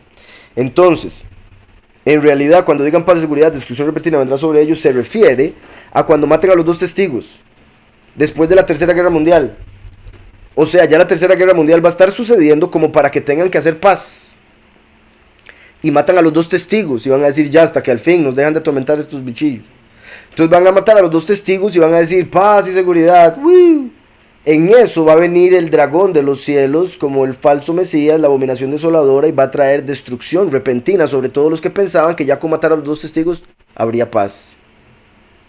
Entonces, destrucción repentina es después de que matan a los 2 testigos y piensan que va a haber paz. Eso es principal, porque la forma en que lo predican los cristianos no tiene sentido. Son 3 años y medio. Eso no es repentino. ¿Sí me explico? Además, el segundo sello es guerra en la tierra entera. Por eso digo tercera guerra mundial sería el segundo sello. ¿Cómo es que los cristianos dicen que hasta el final de 3 años y medio va a haber paz? O sea, que los primeros 3 años y medio va a haber paz. Si la escritura misma dice que empezando esos primeros 3 años y medio va a haber guerra. O sea, la doctrina cristiana va completamente en contra de la escritura. La escritura habla, salen los 2 testigos a predicar y empieza la guerra. Hambre, pestilencia, boom, boom, boom. Matan a los 2 testigos y la gente va a decir, uy, hasta que al fin ya se va a acabar todo esto. ¿Cuál se va a acabar? Se va a poner peor. ¿Estamos? Entonces, destrucción repentina, Tesalonicenses, principalmente hace alusión a la mitad de los 7 años. Cuando ya pasaron 3 años y medio, mataron a los 2 testigos y piensan que va a haber paz. Ahora, por otro lado, y eso también lo entiendo porque se habla mucho de paz y seguridad, porque curiosamente, como si lo hicieran al propio, los políticos han estado utilizando esos 2 términos por años y lo ponen así en grande, en letras, cuando hacen reuniones la ONU y los otros y aquí, todos. Entonces los cristianos ven eso y o sea, me incluyo porque es parte de profecía, obviamente, y uno dice, pero mira, o sea, tan claros son. Paz y seguridad, paz y seguridad, paz y seguridad. Entonces hay videos de políticos diciendo paz y seguridad. Entonces los cristianos dicen, ve, ya viene el anticristo. Pero la forma en que los cristianos lo predican es que cuando estos políticos están diciendo paz y seguridad, va a llegar el anticristo y va a firmar el tratado de paz. Y van a haber 3 años y medio de paz, según ellos. O sea, lo estoy volviendo a repetir para que entiendan que no tiene sentido con la escritura.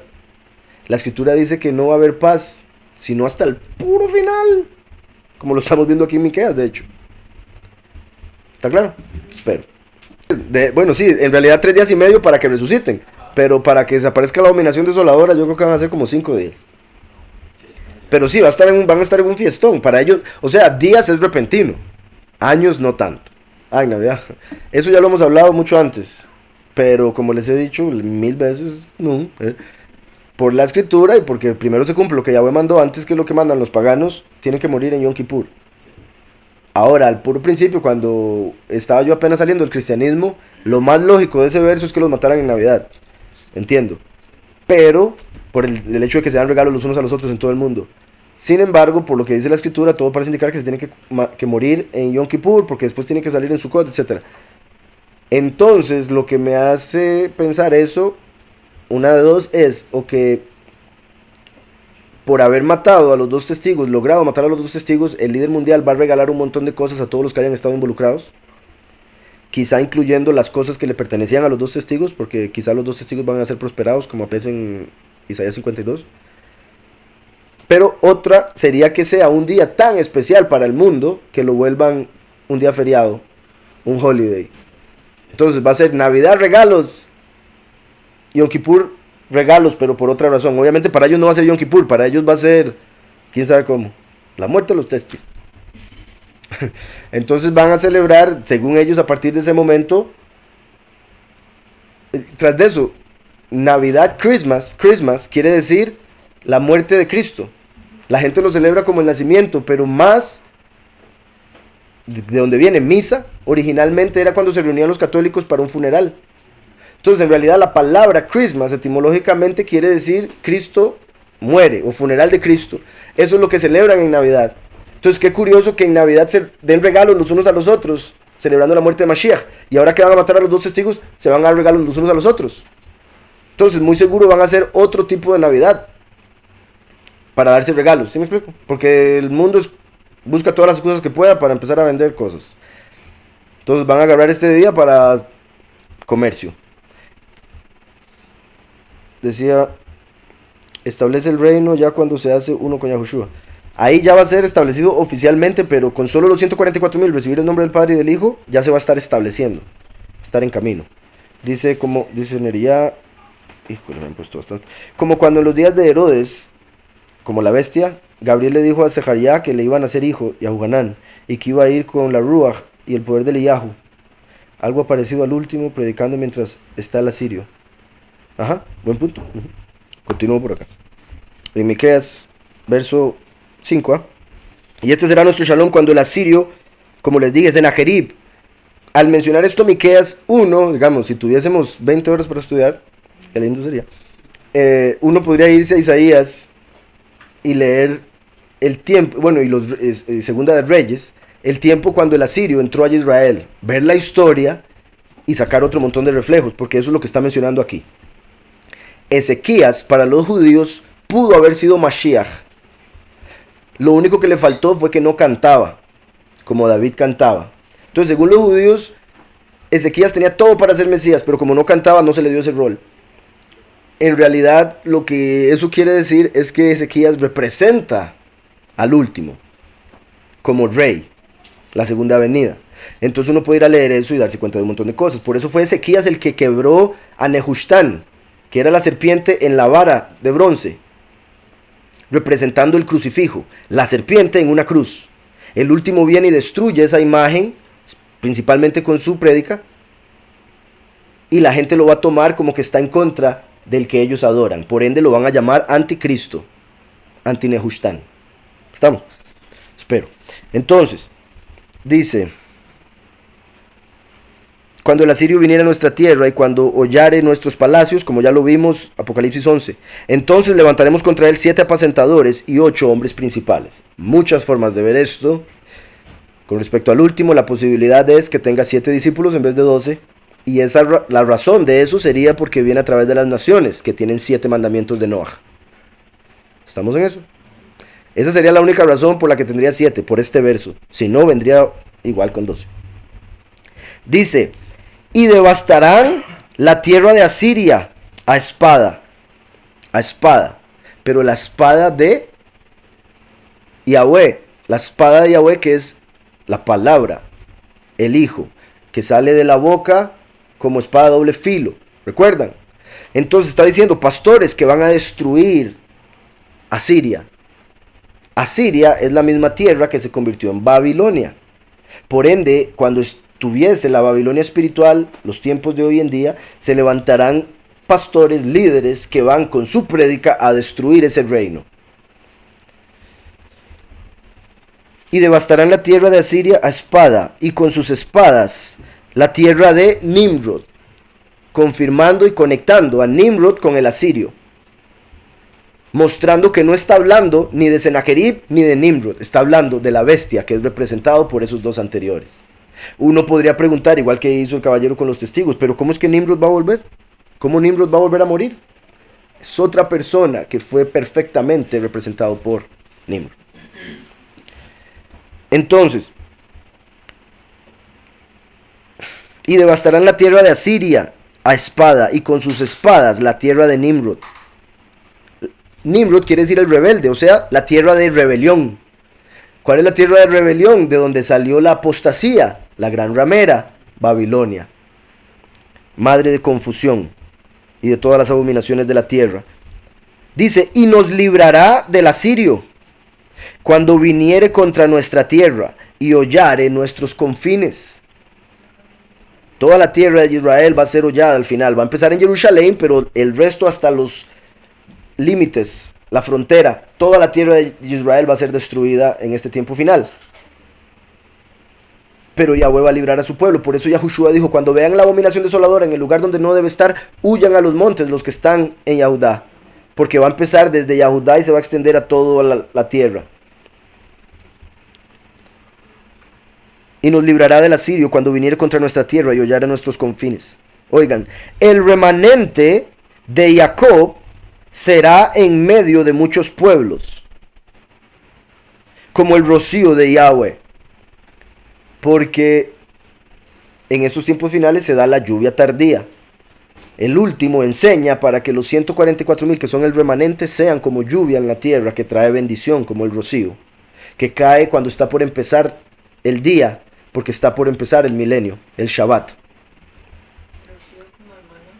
Y recuerden que el maná llegó a la tierra como rocío. El maná verdadero de Yahushua HaMashiach.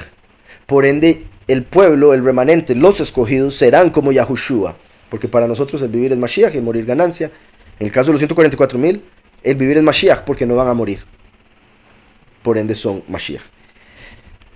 El remanente de Jacob será en medio de muchos pueblos, como el rocío de Yahweh, como las lluvias sobre la hierba, las cuales no esperan a varón, ni aguardan a hijos de hombres. Qué lindo esto. ¿Verdad? La lluvia cae cuando le da la gana. Le vale si uno tiene que salir a algo. Ella cae. Entonces no toma en cuenta los planes de los hombres para que caiga la lluvia. Igual con Yahweh, Yahweh va a cumplir lo que Él quiere sin importarle o sin tomar ninguna importancia a lo que los hombres esperan, quieren o lo que sea. Como siempre les he dicho, Yahweh hace lo que Él quiere y punto. Y eso que Él quiere es lo mejor, es perfecto y es justo. Es el ser humano el que se pierde y lo ve como torcido porque tiene la mirada torcida. Entonces, el remanente de Jacob será en medio de muchos pueblos como el rocío de Yahweh, como las lluvias sobre la hierba. Esto es interesante porque dice la escritura en Apocalipsis 11 de los dos testigos, estos tienen poder para cerrar el cielo. ¿Se acuerdan que Eliyahu cerró el cielo 3 años y medio exactamente? Para hacer alusión a este tiempo de la prédica de los dos testigos, de los cuales uno es Eliyahu. A fin de que no lluevan los días de su profecía. Pero el remanente va a ser como la lluvia misma. ¿Por qué? Porque el mundo no va a aceptar la doctrina de los dos testigos. Por ende, para ellos no va a haber lluvia espiritual, bendición, entendimiento, enseñanza. Son el remanente los que van a aceptar la doctrina de los dos testigos y por ende ellos mismos van a ser la lluvia, agua de vida. ¿Está claro? Entonces, el remanente de Jacob será en medio de muchos pueblos como el rocío de Yahweh, así como los 144,000 se encuentran entre muchos pueblos. Esto es perfecto por muchas razones, entre esas que los judíos dicen, y aún cristianos, que ya se está cumpliendo la escritura y que no, ¿cuál éxodo? Que el éxodo ya se ha venido dando por años. Y ellos dicen que no, se ha dado en avión y que ya un montón de israelitas están en la tierra y eso es el éxodo del que hablaba y esto y que el otro. Aquí está diciendo que en el puro fin la tierra va a ser destruida. O sea, todavía falta que sea destruida esa tierra. Y después de que dice que va a ser destruida, menciona que el remanente de Yahweh se encuentra entre todas las naciones, no en Israel. Entonces no son los que dicen ser hoy en día judíos, que dicen ya haber cumplido la Torá, sin embargo la misma Torá dice que no es así. Por eso es que hay judíos ortodoxos que están en contra del Estado de Israel y el partido sionista. Y en eso estoy de acuerdo con ellos. Entonces, El remanente de Jacob será en medio de muchos pueblos como el rocío de Yahweh, como las lluvias sobre la hierba, las cuales no esperan a varón, ni aguardan a hijos de hombres. Por eso, si somos como la lluvia, no debemos estar esperando que nos crean. Simplemente predicamos, damos el agua y punto. Si se les inunda la cabeza por no entender, ese no es problema nuestro. Tenían que estar preparados y quitar las goteras. Todo hueco de la doctrina. ¿Sí me explico? Entonces, nosotros como agua, como lluvia, debemos dar la revelación de Mashiach. Allá el que no la quiera recibir y quiera permanecer a secas. O inundado y ahogarse, que serían los muchos. Entonces, ¿verdad? Porque sí estarían en agua al final. Entonces, como las lluvias sobre la hierba, las cuales no esperan a varón ni aguardan a hijos de hombres. ¿Por qué? Porque el varón y los hijos de hombres no están esperando a Yahweh. Por eso él tampoco espera a nadie. En el sentido de que todo se va a cumplir cuando la gente menos se lo espera, dijo Mashiach. Bendito Yahweh, porque si fuera por la humanidad o por los hombres, la lluvia tardía nunca caería. Si fuera por lo que quiere la gente, la humanidad, no se daría la segunda venida. Por más que haya cristianos que digan que sí quieren segunda venida, esa no es la segunda venida de Yahweh. Entonces no se daría la de Yahweh. Porque si fuera por los humanos no se hubiera dado la de Yahushua. Porque cuando vino, ¿qué hicieron? Lo colgaron. Como diciendo, mejor que no hubiera venido por aquí. Asimismo, el remanente de Jacob será entre las naciones, confirmando que estaría entre los pueblos, en medio de muchos pueblos, como Efraín, como mencionaba ahora, como el león entre las bestias de la selva, o sea, como Yahudá, el león de Yahudá, entre las bestias de la selva. Qué perfecto eso, porque ¿cuál es el rey de la selva? El león. Está diciendo, los reyes y sacerdotes que hizo Mashiach, que son los 144,000, van a estar entre naciones como si fueran plebeyos, siendo reyes. ¿Está claro? Como león, como rey, como Yahudá. Porque Yahushua no hay griego ni Yahudí, todos somos uno. Entonces, como Yahudá, porque somos uno con Mashiach. Como león, porque ese es el animal de Yahudá. Entre las bestias de la selva, porque el león es el rey de la selva. Como el león entre las bestias de la selva, como el cachorro del león entre las manadas de las ovejas. Porque ahí está hablando del último, que a través de Yahushua se convierte en el renuevo de David, el león de Yahudá. Hace 2000 años esperaban al león, pero llegó el cordero. Ahora esperan al cordero, viene el león. Entonces cuando se manifiesta el último como león, va a venir como el buen pastor. Por eso dice el león como en medio de las ovejas. ¿Se las va a comer a todas? No, solo a los impíos. Porque en este caso se presenta como el rey que va a guiar a las ovejas. ¿Cuál animal o cuál persona se va a meter contra esas ovejas si tienen un león de pastor? Y recuerden que David representa al león. David era el pastor de las ovejas. Entonces, como el león entre las bestias de la selva, como el cachorro del león entre las manadas. ¿Se acuerdan? Génesis 49. Génesis 49 cuando habla de Yahudá, refiriéndose a la primera venida genéticamente de Yahudá y la segunda venida espiritualmente de Yahudá, dice el verso 9, cachorro de león, Yahudá, el primero, de la presa subiste, hijo mío, resucitó, se encorvó, se echó como león, para la segunda venida, como león viejo, Padre eterno, ¿quién lo despertará? Yahushua. ¿Estamos? Primera y segunda venida, león, cachorro de león, etc. Entonces aquí en Miqueas dice, como león entre las bestias de la selva, primero, que dejó el reinado, como el cachorro de león entre las manadas de las ovejas, como el buen pastor. El cual, si pasare y hollare y arrebatare, no hay quien escape de ese pastor. El cual si pasare como el lobo, como el ladrón que vimos ahora, y hollare, como van a pisotear a las naciones, a la tierra prometida, y arrebatare, como van a llevarse a los del rapto, no hay quien escape. Los impíos no van a escapar de lo que Yahweh va a hacer con el último. Por eso Yahweh le dijo a Yahushua: apunta a mi derecha hasta que ponga a tus enemigos por estrado de tus pies. Y vean lo que dice: tu mano se alzará sobre tus enemigos. ¿Cuál es la mano? El último. Y acabo de decir, Yahweh como el último le dijo a Yahushua: siéntate a mi derecha hasta que ponga a tus enemigos por estrado de tus pies. Y Yahushua el brazo, el último es la mano que agarra a los enemigos de Yahushua, los tira a la tierra, que es el estrado de los pies. Tu mano se alzará sobre tus enemigos y todos tus adversarios serán destruidos. Acontecerá en aquel día, dice Yahweh, obviamente fin de los tiempos, que haré matar tus caballos de en medio de ti y haré destruir tus carros.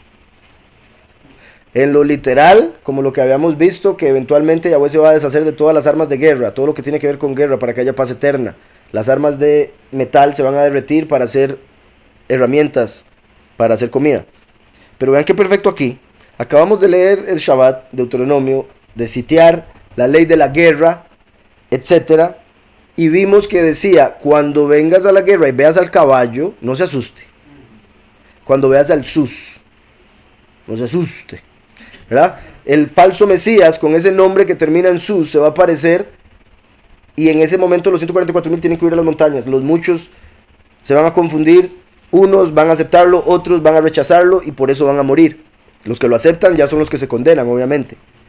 Porque muchos son llamados, pocos los elegidos. Y de esos muchos, unos se pierden, otros entran después de la muerte siendo justificados. Entonces, acontecerá en aquel día, fin de los tiempos, dice Yahweh, que haré matar tus caballos en medio de ti. La doctrina del caballo de Troya, la doctrina del falso Mesías, va a ser destruida completamente, porque eso es lo que ha traído el vacío que trae guerra. ¿Sí me explico? En la mente, guerra en el corazón, guerra en la tierra. El no tener la verdadera doctrina, que es la que nos hace libres, la que nos llena, la que nos da la paz, que sobrepasa todo entendimiento. El no tener a Yahushua HaMashiach es lo que nos llena más bien de ese vacío.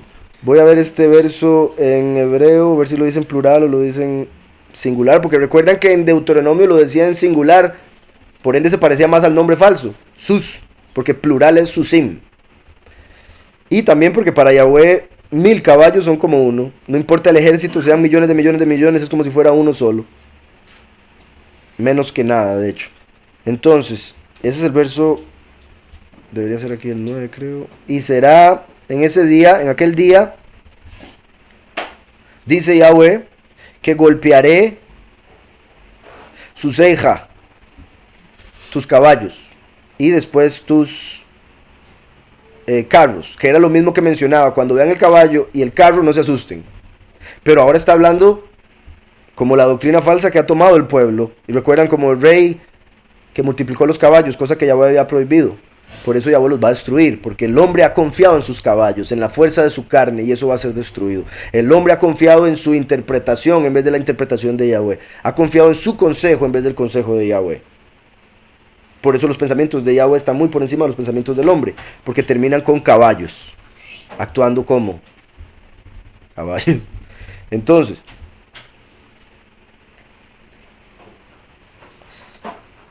acontecerá en aquel día, dice Yahweh, que haré matar tus caballos de en medio de ti y haré destruir tus carros. Haré también destruir las ciudades de tu tierra y arruinaré todas tus fortalezas. Es el tiempo final. Después de la muerte de los dos testigos, ¿qué es lo que sigue? Destrucción repentina. ¿De qué? De absolutamente todas las ciudades y fortalezas de la tierra, porque ya se destruyó la tierra principal, Jerusalén, Israel. Entonces, asimismo destruiré de tu mano, de Israel. Asimismo destruiré de tu mano las hechicerías y no se hallarán en ti agoreros. ¿Por qué? Porque eso es lo que tienen hoy en día los falsos profetas. Falsos pastores, falsos maestros, son agoreros que están inventando, adivinando, engañando o conectándose con espíritus que no son de verdad, de Yahweh, de pureza. Igual que todos esos. Por eso recuerdan en Deuteronomio, que también lo leímos hace poco, Yahweh dijo que no deberíamos seguir agoreros, no deberíamos seguir adivinos o estos o los otros, sino que Yahweh mandaría un profeta como Moshe. Entonces ahora que estaba hablando aquí de que mataron al profeta como Moshe, quien sería el que traería la paz de Israel, y etcétera, etcétera, dice, y destruiré del todo a tus agoreros y adivinos, por los cuales no escucharon a los dos testigos. ¿Está claro? Y agorero y adivino como si fuera la bestia primera y la segunda bestia, de la cual un montón de gente son parte. Asimismo destruiré de tu mano las hechicerías y no se hallará en ti agoreros. Brujería, ¿verdad? Es mala. Mucha gente piensa que no hay nada malo con la brujería. Hay gente que piensa que hay magia blanca.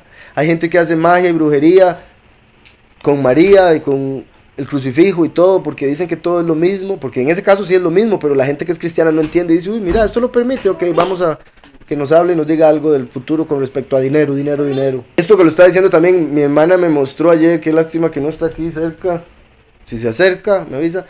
Era como un meme, no sé, también no es un meme porque no es de vacilón, pero era un mensaje de esos que hacen imágenes para poner en Facebook, en el muro y todo lado. Y decía algo así, voy a parafrasearlo porque no lo recuerdo. A las brujas no las quemaron por brujas. Era hablando de las de Salem y otras. Las quemaron por buscar el conocimiento que solo estaba en manos de los hombres, por ir en contra de lo establecido. Y un montón de estupideces feministas, justificando todas las brujas y diciendo que la brujería es buena, porque empodera a la mujer.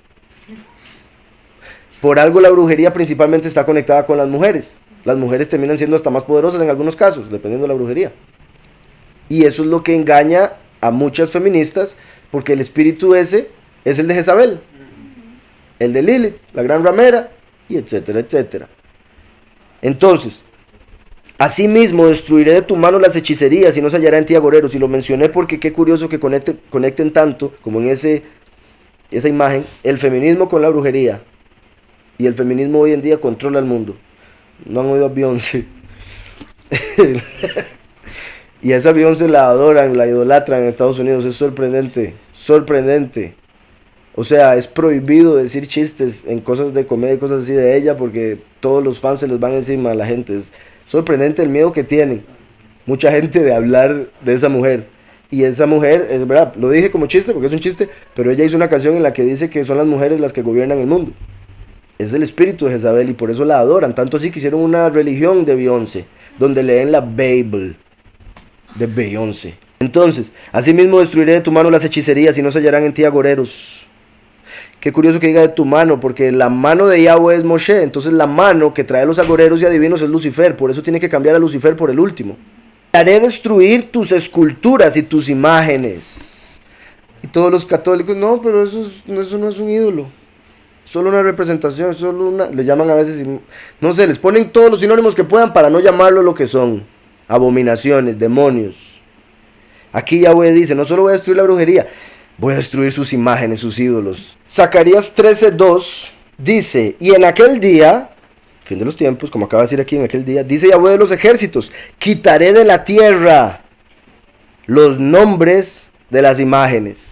Porque por un lado están los católicos que dicen, no, esto no es un ídolo, simplemente lo representa. Yo no estoy adorando la imagen cuando me hinco y le doy un beso y le doy un sí enfrente. Esa, según ellos.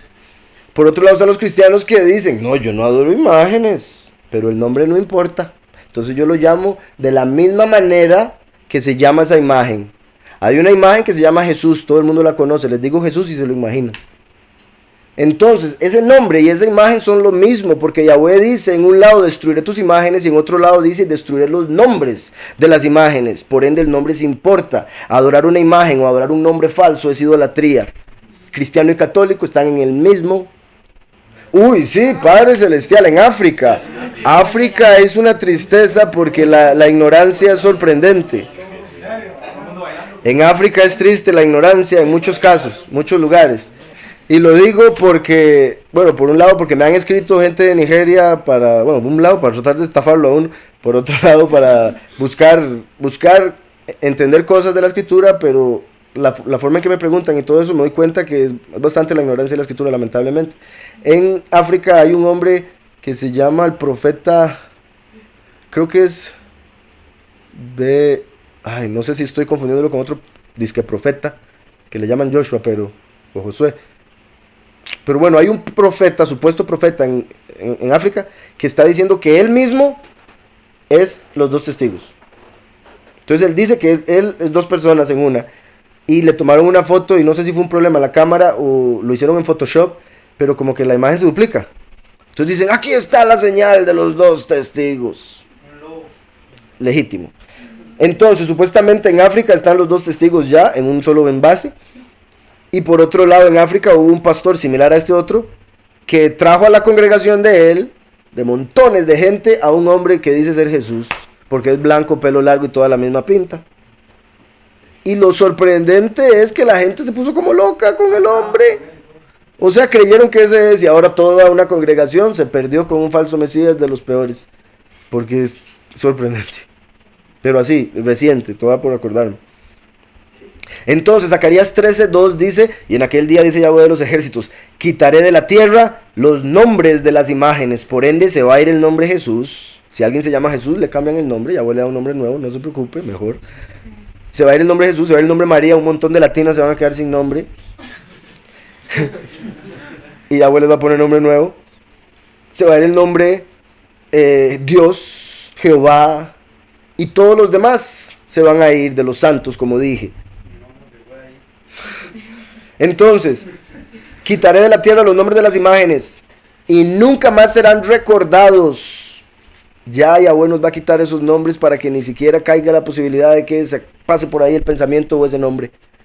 Porque hay mucha gente, principalmente cuando las personas están empezando, les cuesta separar, les cuesta dejar de decir todo lo que decían por pura tradición, por pura costumbre. Cuando decían que Dios lo bendiga. Ay, sí, gracias a Dios. Ay, que Dios guarde. Eso, Dios guarde. Etcétera, etcétera.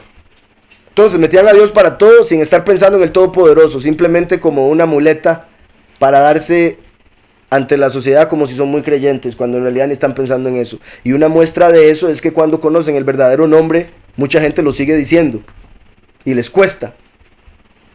Entonces, uno entre más se purifique, más se le borra ese nombre de la mente y principalmente de la boca. ¿Estamos? Por eso Yahweh eventualmente lo va a hacer completamente, por si hay alguno que todavía esté teniendo problemas. Entonces, y nunca más serán recordados. También exterminaré de la tierra a los profetas y el espíritu de inmundicia. Por eso aquí en Miqueas está diciendo lo mismo. Destruiré de tu mano las hechicerías y no se hallarán en ti agoreros, falsos profetas con espíritu de inmundicia. Y haré destruir tus esculturas junto a sus nombres y tus imágenes de en medio de ti. Sé que me he quedado aquí un rato, pero es que quiero que quede claro para todo cristiano, para toda persona.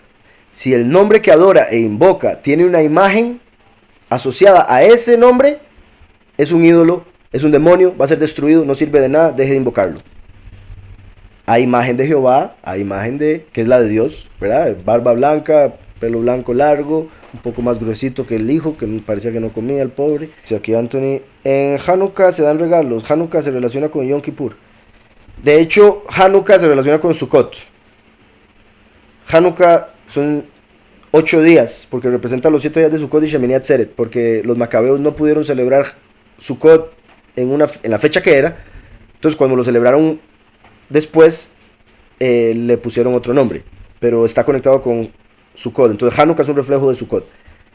Ahora, en Hanukkah se dan regalos simplemente para competir con la Navidad. En sí, la escritura o en Macabeos no manda a dar regalos en Hanukkah.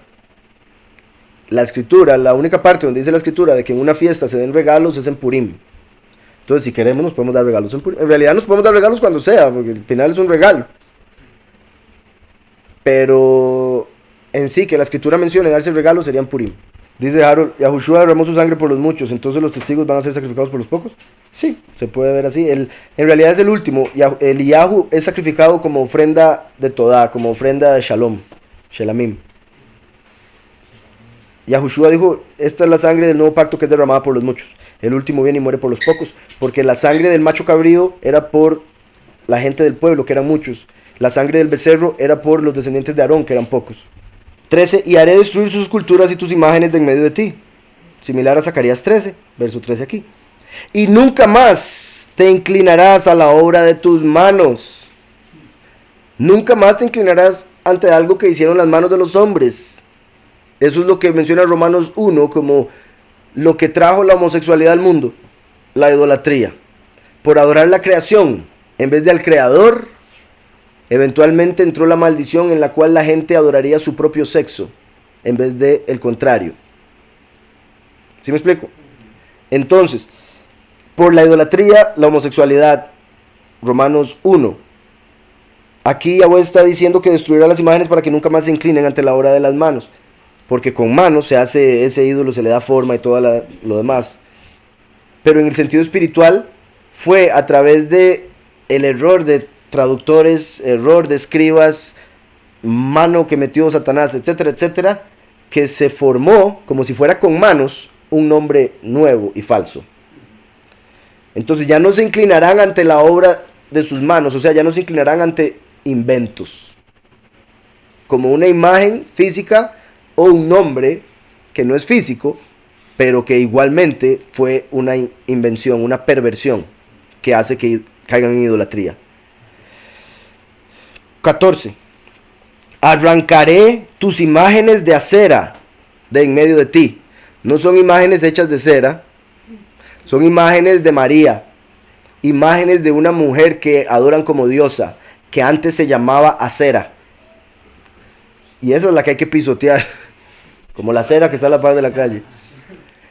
Entonces, Acera es Semiramis, es Ashtarte, es Devaki, es María, que adoran los católicos. La madre de Mashiach se llama Miriam, y ella está de lo mejor en el paraíso, mientras que a quien adoran los católicos no es a Miriam quien está en el paraíso, es a Acera. Por eso, después de haber dicho que destruirá las imágenes, incluye a Acera, porque hoy en día los católicos tienen como principal diosa a María. No solo eso, Acera, en lo que respecta a la escritura, a la letra, hace alusión a árboles también, que a través de esos árboles adoraban a María. Por eso, del catolicismo donde adoran a María, salió la Navidad, donde traen un árbol. ¿Estamos? Por eso Jeremías es el mismo profeta que prohíbe adorar a la reina del cielo, que hoy en día llaman María, llamaban Acera. El mismo Jeremías que prohíbe que adoren a la reina del cielo es el Jeremías que prohíbe el árbol de Navidad en Jeremías 10. Porque a través de cortar un árbol y traerlo a la casa y adornarlo, se adoraba a la reina del cielo, conocida hoy en día como María. Por eso Yahweh dice: destruiré sus imágenes, destruiré sus nombres y voy a destruir esos árboles, para que ya no más estén celebrando Navidad y adorando falsos Elohim. ¿Estamos? Arrancaré tus imágenes de acera de en medio de ti y destruiré tus ciudades. Y con ira y con furor haré venganza en las naciones que no obedecieron. Confirmando que ya para este momento está hablando de los últimos 3 años y medio, cuando caen las plagas postreras sobre las naciones. Porque los primeros 3 años y medio fue sobre los creyentes. El remanente que sí creyó, a los 2 testigos, pasan salvos. El resto que no creyeron, los muchos, tienen que morir. Después las naciones que no creyeron. 3 años y medio al puro final. ¿Está claro? Espero. Entonces, al puro final, los últimos 3 años y medio son 7 plagas postreras donde ya va a caer con fuego. Por eso dice: y con ira y con furor haré venganza en las naciones que no obedecieron. Las copas de la ira van a ser derramadas sobre las naciones que no obedecieron. Y por eso en Apocalipsis 17 y 18 es donde se destruye la gran ramera, que es Acera. 17 y 18, después de que ya mataron a los 2 testigos en el 11. Y que se dio la cosecha en el 14. Entonces, todo cronológicamente perfecto. 15 versos, como ya